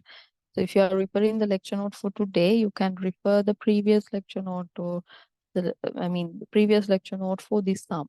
So it is available in the January 13th lecture note.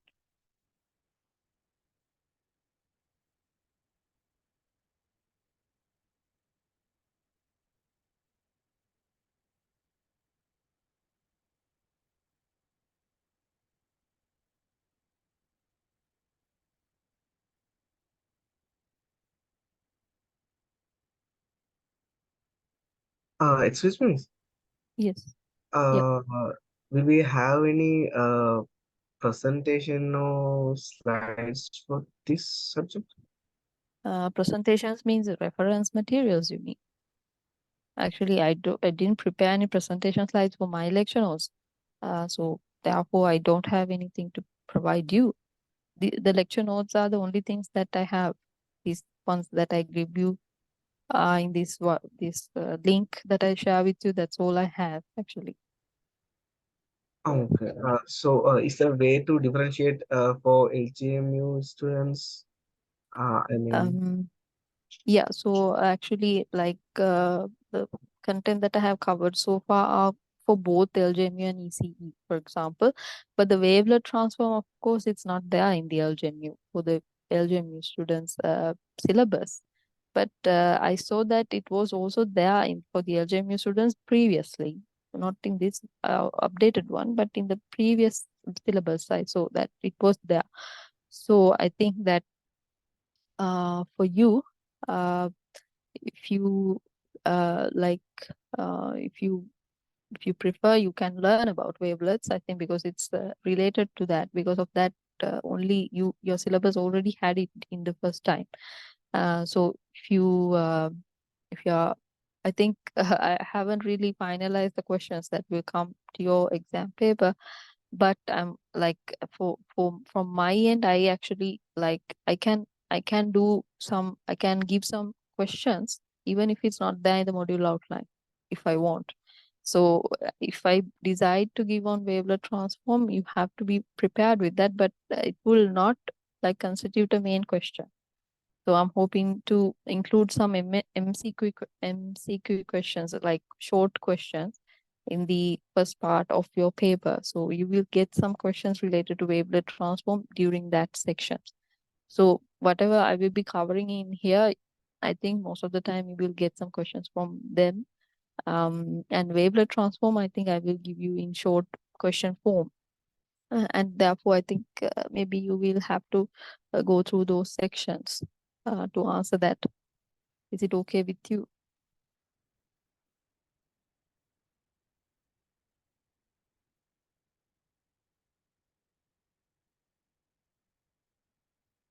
right?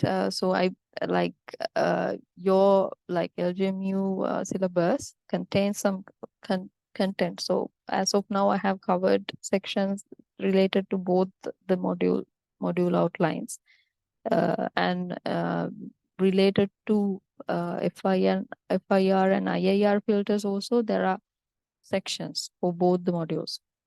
So that will be covered by me in the upcoming classes further. Like even today, I discussed about those filters.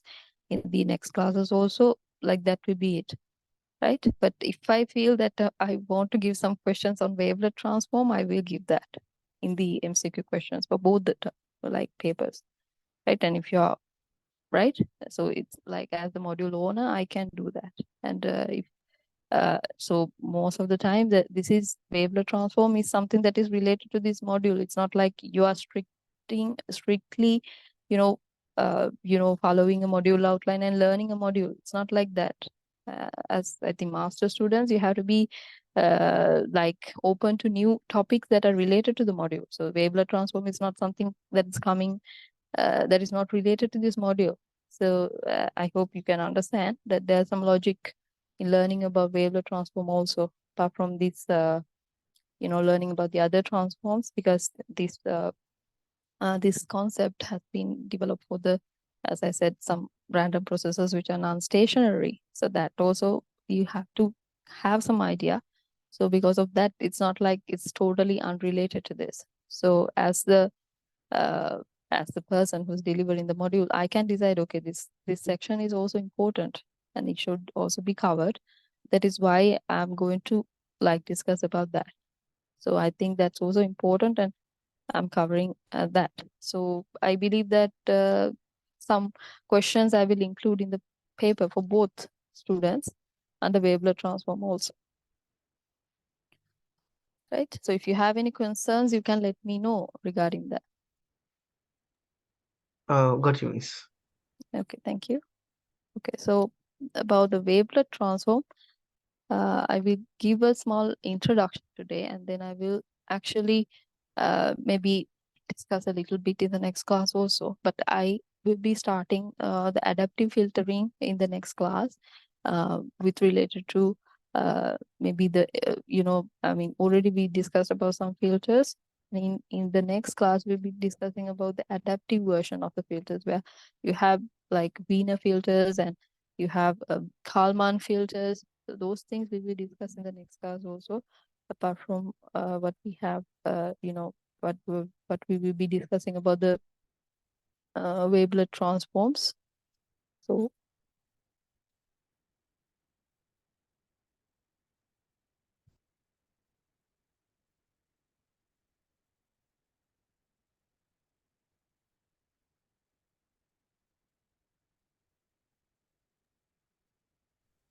If question, not a question, yes, a yeah, request.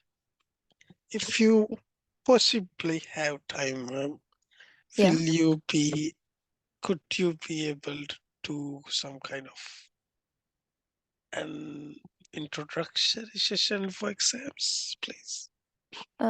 So I will Before be the like, exams. I will decide on that because I need some content to cover. If I cannot cover them, then I might not be able to do that. But anyway, my intention is to like cover a lot of questions even during my lecture, such that we'll get some idea about like how to solve some problems related to these sections. Apart from that, I hope to give you a model paper. From that, you can get some intuition about how to, like, what are the questions you might get. So I hope that would be like sufficient for you. The thing is the time constraint, because I only have 4 more weeks to go, and I have to give you study leave also. And because of that, only this problem occurs. So if, in the worst case, I mean, I can, if you have some questions, you can let me know through email. I will individually address those things. I hope it's Thank you okay very for you. much. Yeah, yeah. Model Thank you. paper would be good enough. Thank you very much. Okay, thank you.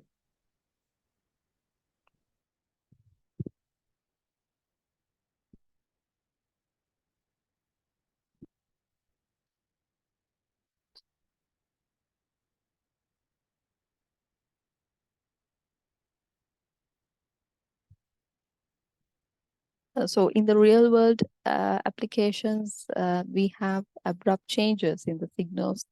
So in the real world, we have data signals with, sudden fluctuations. And in those kind of situations, we'll be using the wavelet transform to identify those abrupt changes. So abrupt changes identification can be done using wavelet transforms. So this wavelet transform is something that has been defined considering the fact that we do not have the time information in Fourier transform, for example, but it doesn't mean that Fourier transform is not important. The only thing is that in here, if we have a certain signal, and we will be having both the information of time and the frequency in one place. So in here, you will have some signals which has some kind of high frequency component suddenly in the signal, and then you will have again the maybe sinusoidal nature of the signal. So if you have a certain burst of signal, then you need to know like that it is a burst in the first case, in the first uh, step. So the thing is that once you have a burst of frequency, high frequency components, then you cannot observe that in the frequency domain in the under the Fourier domain. So in the Fourier transforms, you will be able to see that there are some frequency components, but you will not be able to indicate that it's actually like certain like a fluctuation in the original signal. We'll be able to see that there's some frequency components with a certain magnitude, and then that frequency component's magnitude will be given in here. But we'll say the power of the frequency component will be given in here, but you don't exactly know that there was a burst in here. You just know that there was a set of frequencies that occurred in the signal. Those frequencies can be harmful or not harmful, so you cannot decide those kind of things, right? So you sometimes, like, the harmful means that if you have an earthquake, for example, if you have this burst of signal occurring, then this having this frequency component information is not sufficient for us to identify that there's some harm or like some danger in the signal, like that we need to Excuse me, ma'am. get some information. Yes. I'm currently seeing Oh, the. sorry. Yeah, I haven't shared the screen. Sorry, I will share. Thank you for that. Sorry.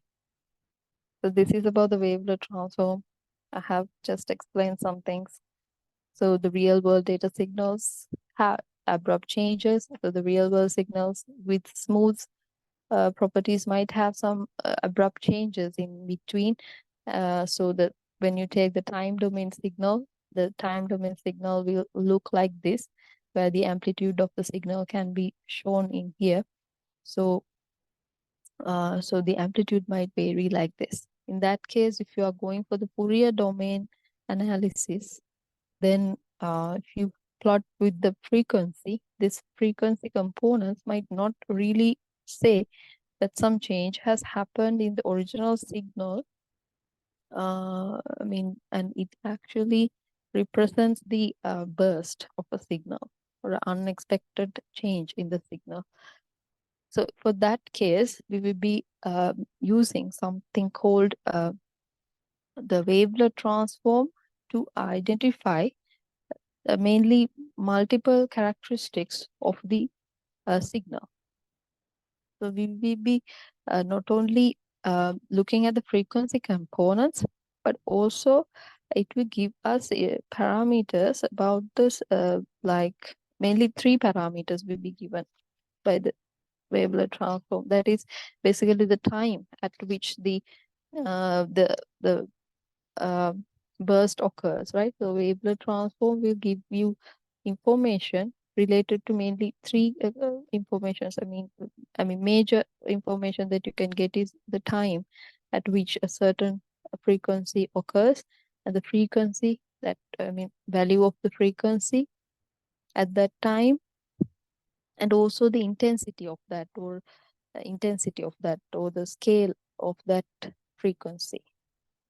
All those information will be shown using a certain graph where you are shown the frequency and the time information in this graph.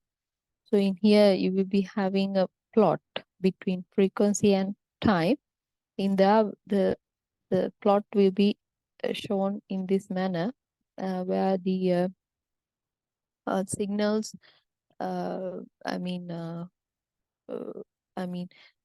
signals frequencies are defined in this manner in certain regions.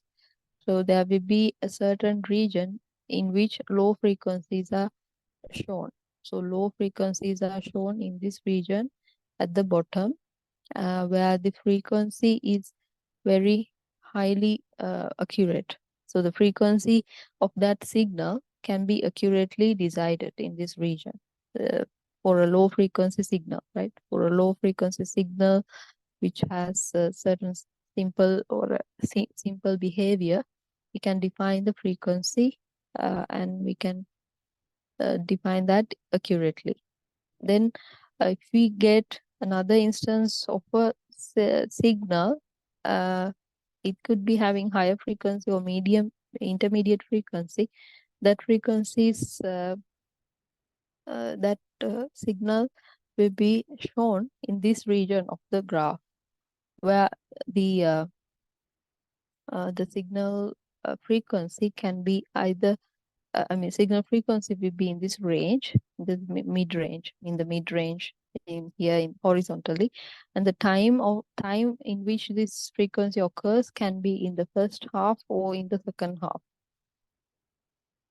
Then this is actually a standard way of like denoting a certain signal with its frequency and time information. Then we have the third box where you can divide the time into 4 parts, basically. So about 4 or 5, number of parts based on the resolution that you have with regard to the time.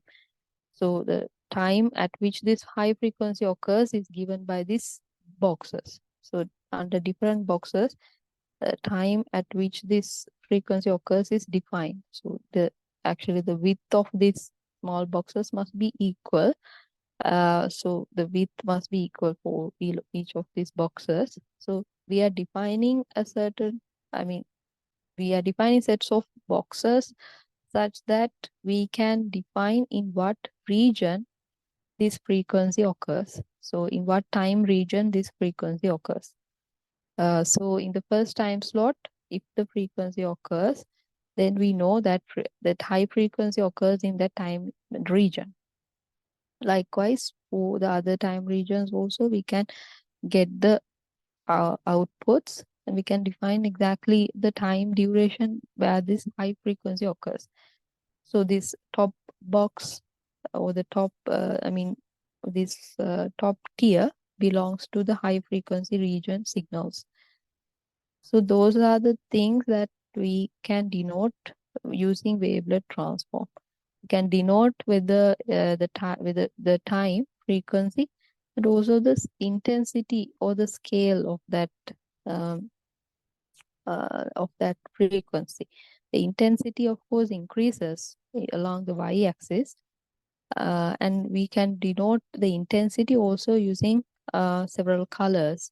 When we are doing simulations, we can obtain output using different colored plots. So what I mean is by that is that if you have a high frequency, the color of that plot will be red in color, and the one with lowest frequency can be denoted using blue or some other color that denotes low frequency. So with all that, we can observe these kind of graphs, and we can see how much of frequencies with high intensity are there in the signal at a certain time. So that kind of thing we can observe using wavelet transforms. So this is the output plot that you will get using wavelet transforms in general. Like when you consider about the main principle of this wavelet transform, it's mainly it's like a small wave, it's like a small wave that you will be using to compare with the original signal. So wavelet is a small wave, a piece of wave that you use to compare with the original signal. So this wavelet is a little wave. You call this is a little wave, and it's actually defined as a short-lived uh, oscillation,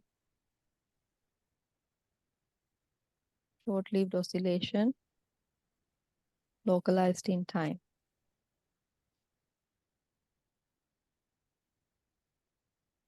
So the time at which this oscillation is occurring, we will actually know once we are doing the comparison with the original signal.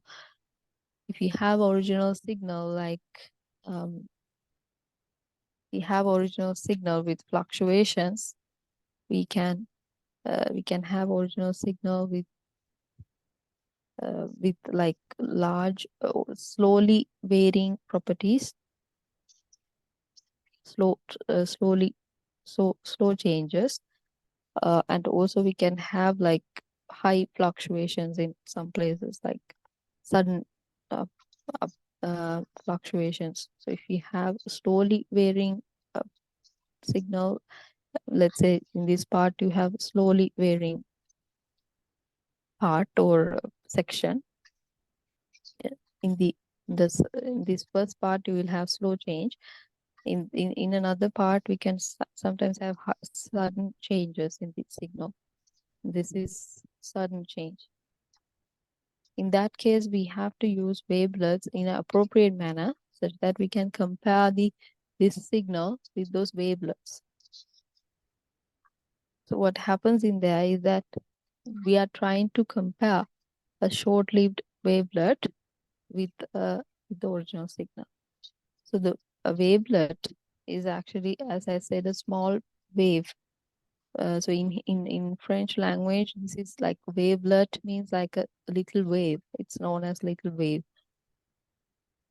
So the little wave that we define is actually a short-lived wave, which we can define as like this kind of a small like a wave, part of wave that we can use to get as the wavelet. This is the wavelet, and we compare this with the original signal. In order to compare with the original signal, we have to sometimes, scale it and shift it such that we can compare this wavelet with the original signal's time instance. So the original signal I can draw using this time and amplitude in here, right? So amplitude versus time. So the amplitude of the signal versus time I can obtain in here. That I'm going to compare with this wavelet, where this wavelet has a certain, like a magnitude. It has a certain size and a certain shape. We are going to update the size and the shape such that we can compare this wavelet with the original signal's wave. So original signal, it has a magnitude like this. Original signal has a variation like this. So we need to like update this wavelet that we initially have such that its shape is similar to the original signal shape. The original signal shape must be like broad like. So this one has to be updated into a broad like wavelet. We have to update this into a broad one than we originally have. And then we have to update it like this. We have to do those updating using several parameters such as scale and shifting parameters. So as of now, we will be basically changing the scale of this wavelet, and we kind of stretch it in the x direction such that we are going to stretch the wavelet shape, stretch it in the right direction. So we are going to we are stretching the wavelet. We have stretched it, and then we use this as the kind of the small like function that we are going to compare with the original signal. Then we bring this wavelet to here. Then we like compare with the original signal. So if we consider that wavelet, then we can draw something like this. We can draw something like this that we use to like compare the original signal with. We are going to put this function in here. We are going to compare this wavelet's frequency with the original wave's frequency. Similarly, we will do that for the high frequency area. In that, we need to have a very narrow wavelet that has high frequency. So the wavelet has to have high frequency. So I will be basically, we have to stretch or compress this wavelet such that it has a very small, like a very narrow band frequency in here, such that I can compare that with this point. So once I have this narrow like wavelet formed, I can get it in here and I can compare with the original signal's frequency if that frequency is almost same as the original one. So in here might not be the same, but I will try to get the approximate value of the original frequency and apply this wavelet here. So if those frequencies are same, then I will be able to say, okay, the frequency is kind of similar and the frequency at that point is this value. So that will be defined using this wavelet that we use.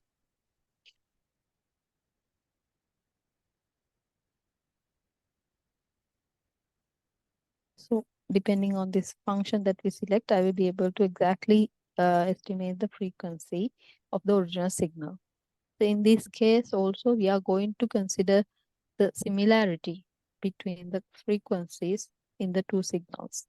So by considering the similarity between the two signals, wavelet and the original signal, we compute the frequency of the original signal.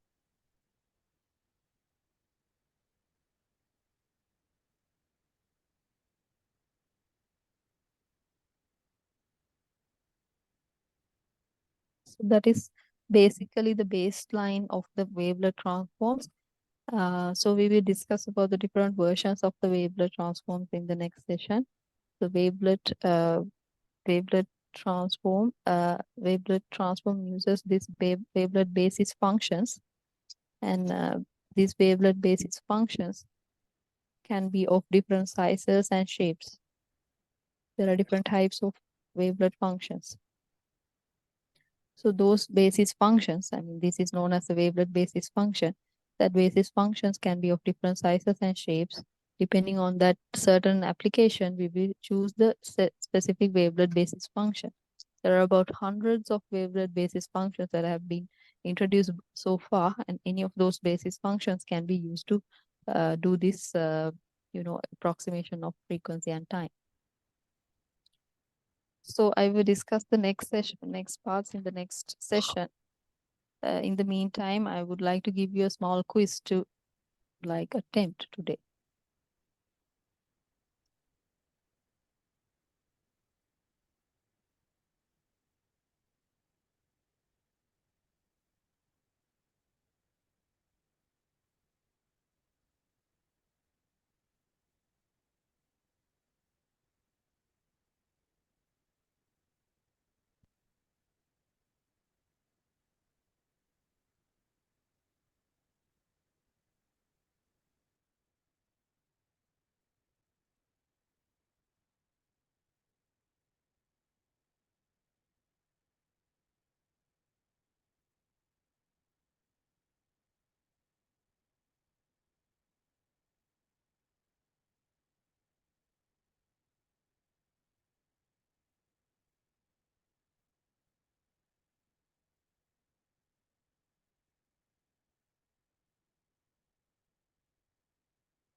So I give the a link to the quiz in the chat.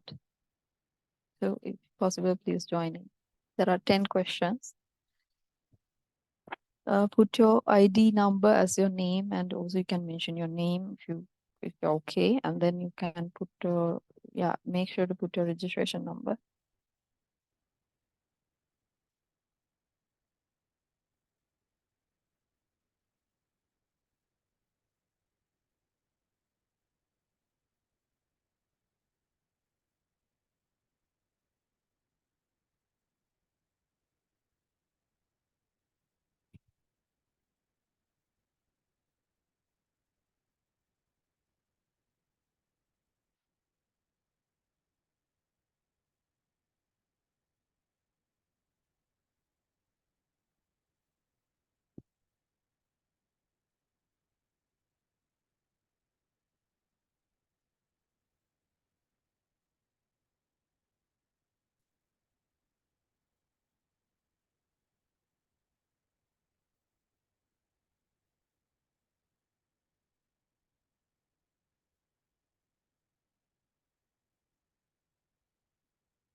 So only 9 students have filled the Google form.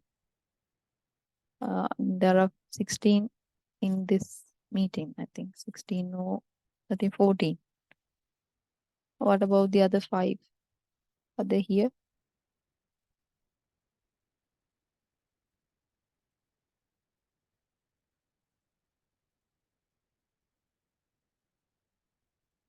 So I want you to mark your attendance if you can, because one thing is that something related to maybe your payments. You can do the payments with some delayed deadline if you prove that you're actually attending the lectures. Otherwise, if you're not attending the lectures, then sometimes they might not give you time to do the payment. So, right? So mark your attendance if you can.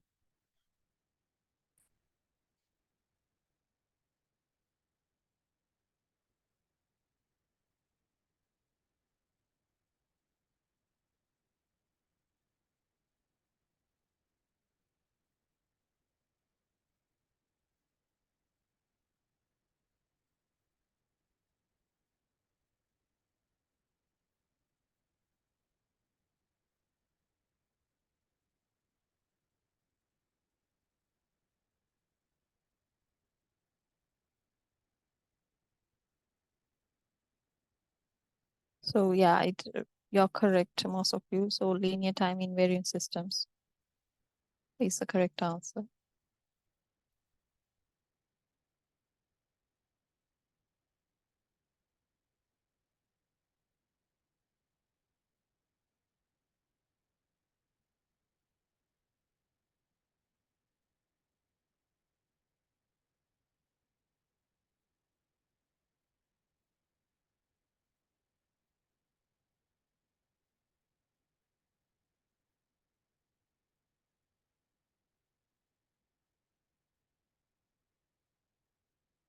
Correct answer is second one. Where so the first the thing is that FIR filters have a finite duration of impulse response.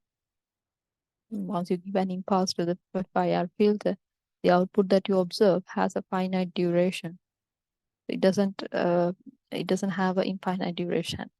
And if you take the IIR, the infinite duration is there mainly because the output response does not decay up to 0. As I said, that it has a feedback mechanism which keeps on giving inputs to the FIR filter that makes that filter not have a point where its response go to 0. In that case, that it has an infinite duration. Therefore, the second one is the correct answer. So fourth one actually says that FIR has an infinite impulse response, which is wrong.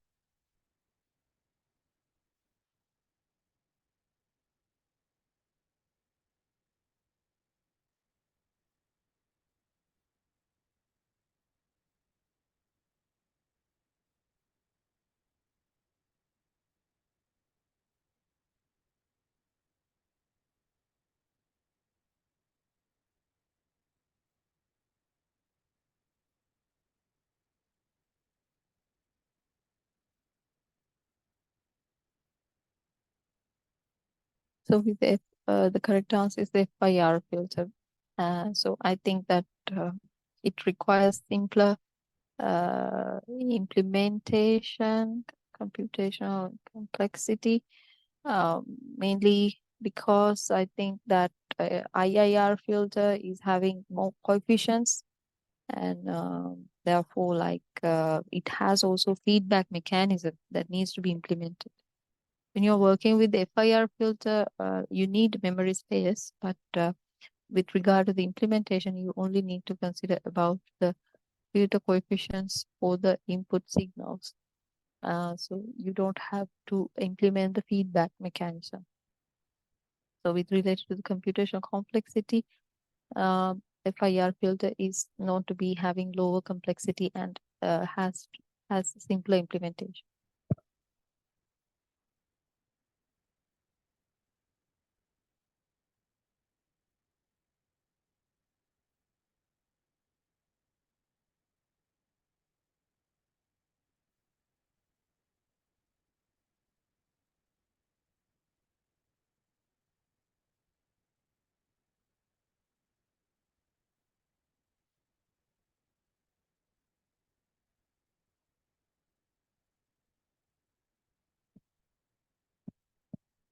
I think correct answer is the FIR filter. So do you have any questions about that?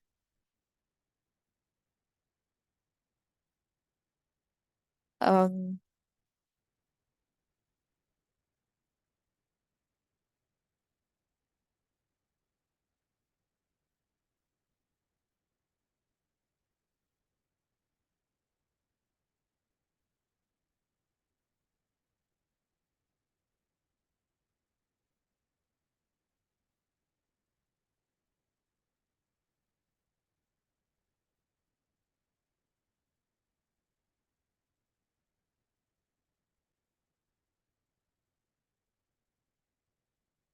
so actually zeros are the roots that I mean in the transfer function.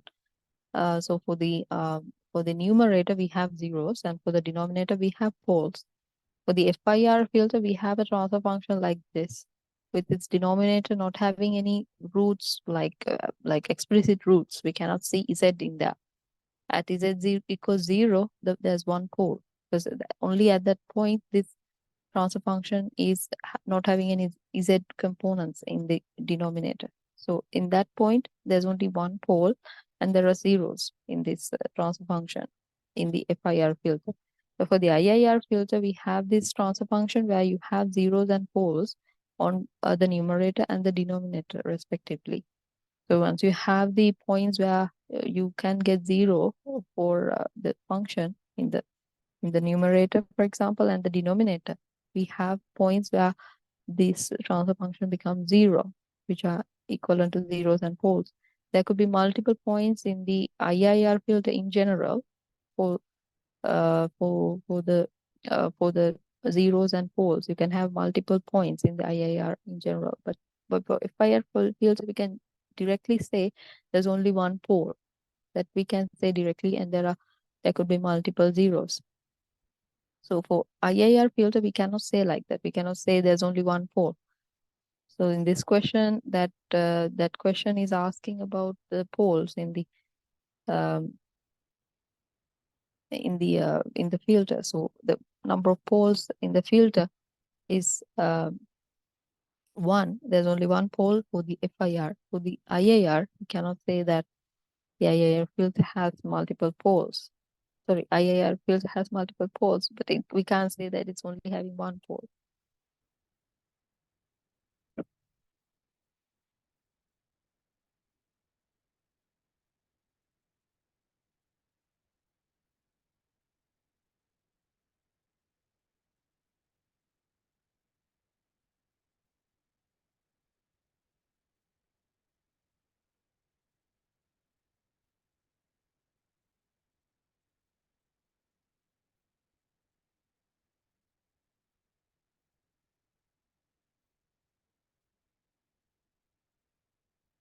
Yeah, so the stability, in terms of stability, the correct answer is FIR. So IIR filter is more unstable, mainly because it has a feedback mechanism such that whenever you have a feedback, then you don't know like what's the output going to be, whether it's going to be stable or not. So because of the continuous feedback, IIR filter tends to be unstable, and there could be other, like there are other reasons also that IIR filter becomes unstable, mainly, but there are the main concern would be like having the feedback mechanism that makes the IIR filter get like inputs from multiple ways, not only from the input signal, but also it gets inputs from the output signal.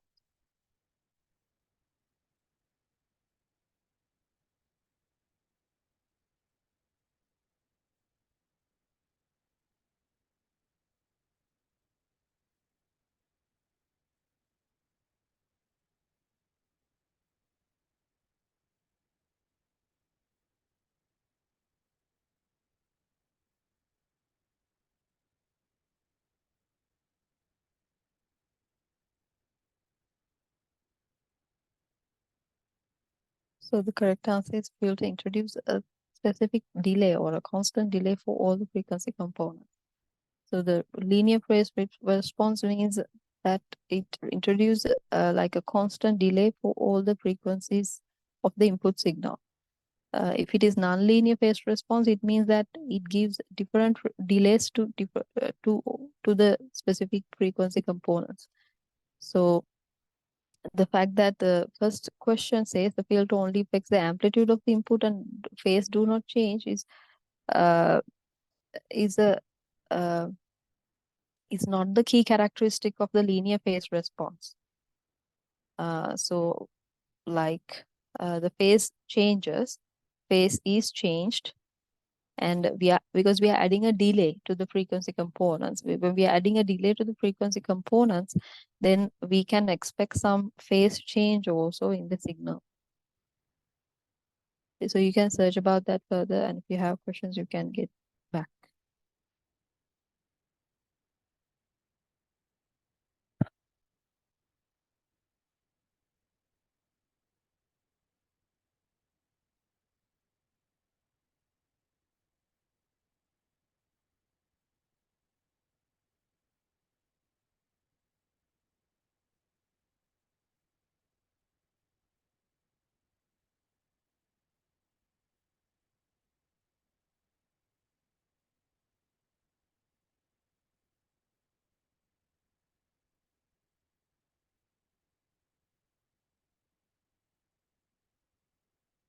Yes, so the correct answer is similarity between two signals.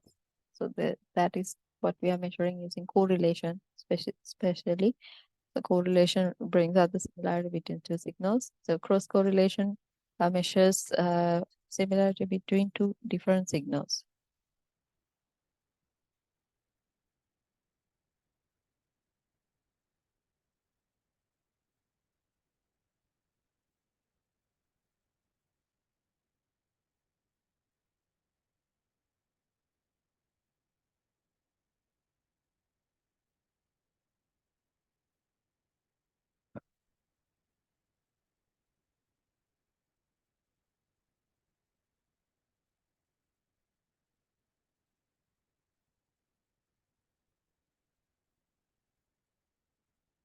Yes, the correct answer is to simplify the calculation. So the most correct answer is what I'm expecting here. The most correct answer is simplify the calculations, analysis, do the analysis in the Z domain. So Z domain is not exactly frequency domain. You do consider the frequency content and those kind of things also in, I mean, that is also underneath that is a domain transform, but explicitly uh, the main reason is to simplify the calculation. And also when you're working with the Z domain, you don't see where the frequency is. When you're working with the Z domain, you just substitute Z where you have e to the j omega terms. And that because of that, you cannot explicitly see the frequency content of the signal. Okay, so basically for the calculations purposes, you will be basically using the Z transforms. So the frequency component, you can see that, but you have to do maybe transformation from Z transform to the e to the j omega transform. Then you can explicitly see the frequency content of the signal.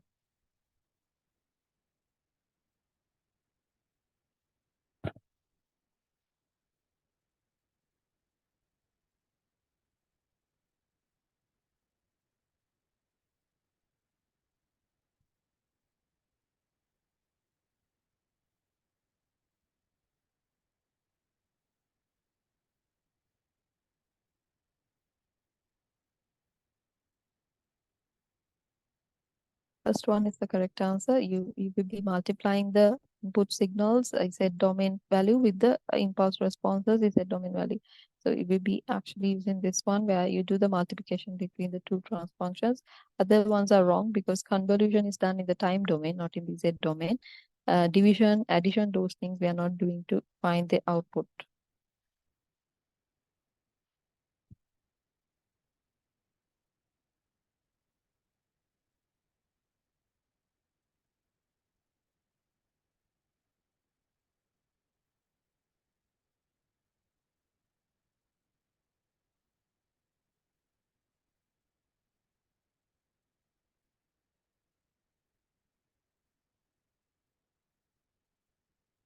Correct one is the third one.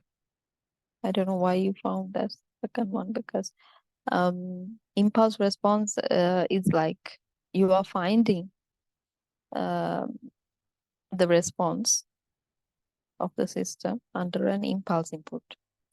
It could be like shown like with maybe frequency domain. You can show it as a frequency domain. You can show it in the frequency domain. But I'm asking about what impulse response mean, like of a system. So it could be given in both frequency domain and also in the time domain. The HN, I mean. So HN is, it could be like denoted as a maybe time domain value, or else in the frequency domain also you can represent it. There are two ways of representing that. So it's like most of you have given that is the frequency response of the system, but it's not only the frequency response, it can be also denoted using other like time domain and as well. So the correct one would be the response of the system to an impulse input. So thank you for joining in the quiz. With related to the linear phase response question, I think that linear phase response means that you are adding like a constant phase shift to the signal, right? To the signal frequencies. So where all the frequencies of the field of the input signal will be delayed by a certain phase shift, certain like a constant phase shift. So linear means that, so linear phase response. So each and every frequency component will be delayed by a constant delay or a constant phase shift. So because of that, the phase of the signal will also be shifted with a constant phase shift. So then because of that, the phase also gets altered once you add a filter. So once you add a filter to an input signal, there will be a certain delay like that the output signal will have with respect to the input signal. There will be some delay at the output.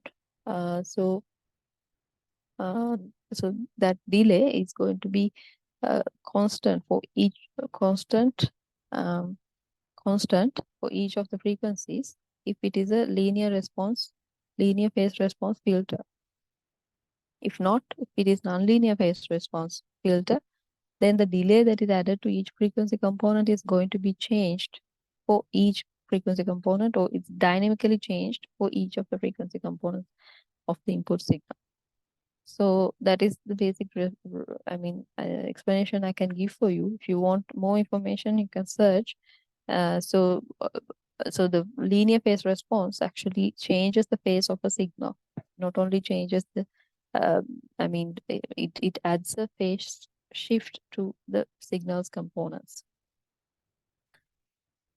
So I hope it is fine with you. If you got any questions, please send an email to me or put the question in the workspace that we have in the Google, and I will answer your questions by that time. So thank you for attending today. With that, I hope to end today's session.